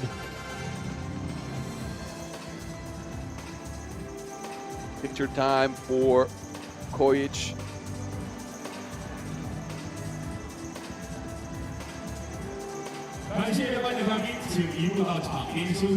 Please everybody stay here and take a long photo. 请获奖运动员独自合影留念。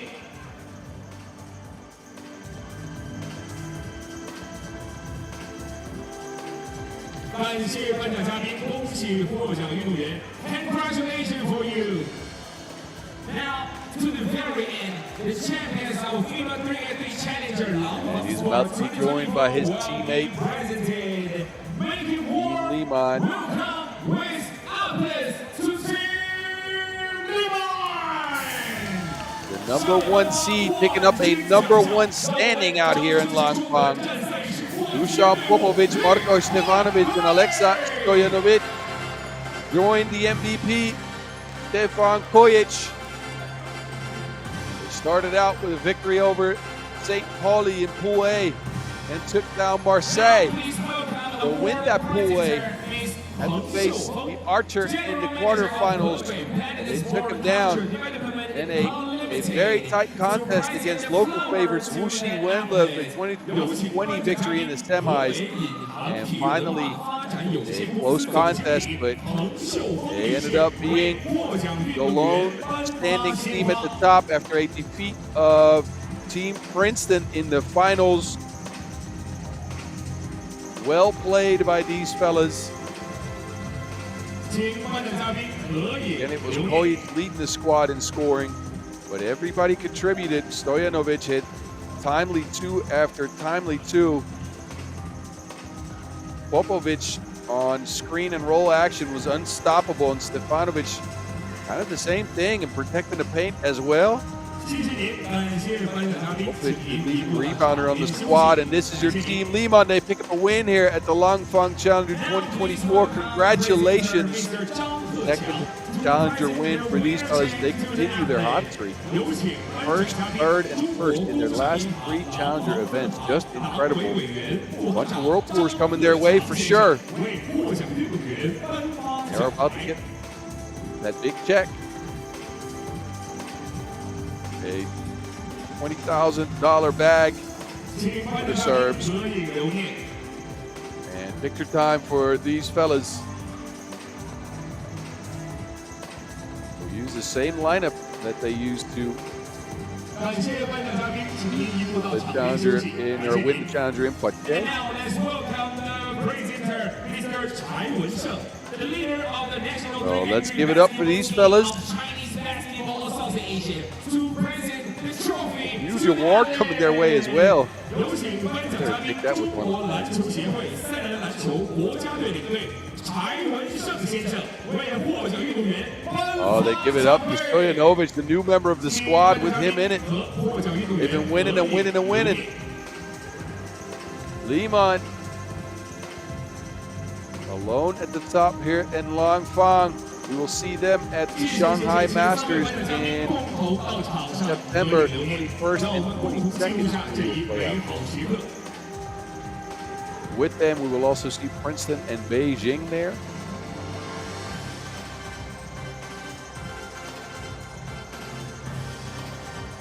Smile for the picture for these fellas. 感谢您 Thanks for the all the guests. 请您移步到场边休息。感谢。 Here we go. That was it from Langfang. Let me implore you guys, there's more 3x3 this weekend, so tune in to the Almaty World Tour later. This was Boz Rosendahl, aka The Mountain, holding it down with you from Langfang here for 2 days. We'll see you guys soon. That's it.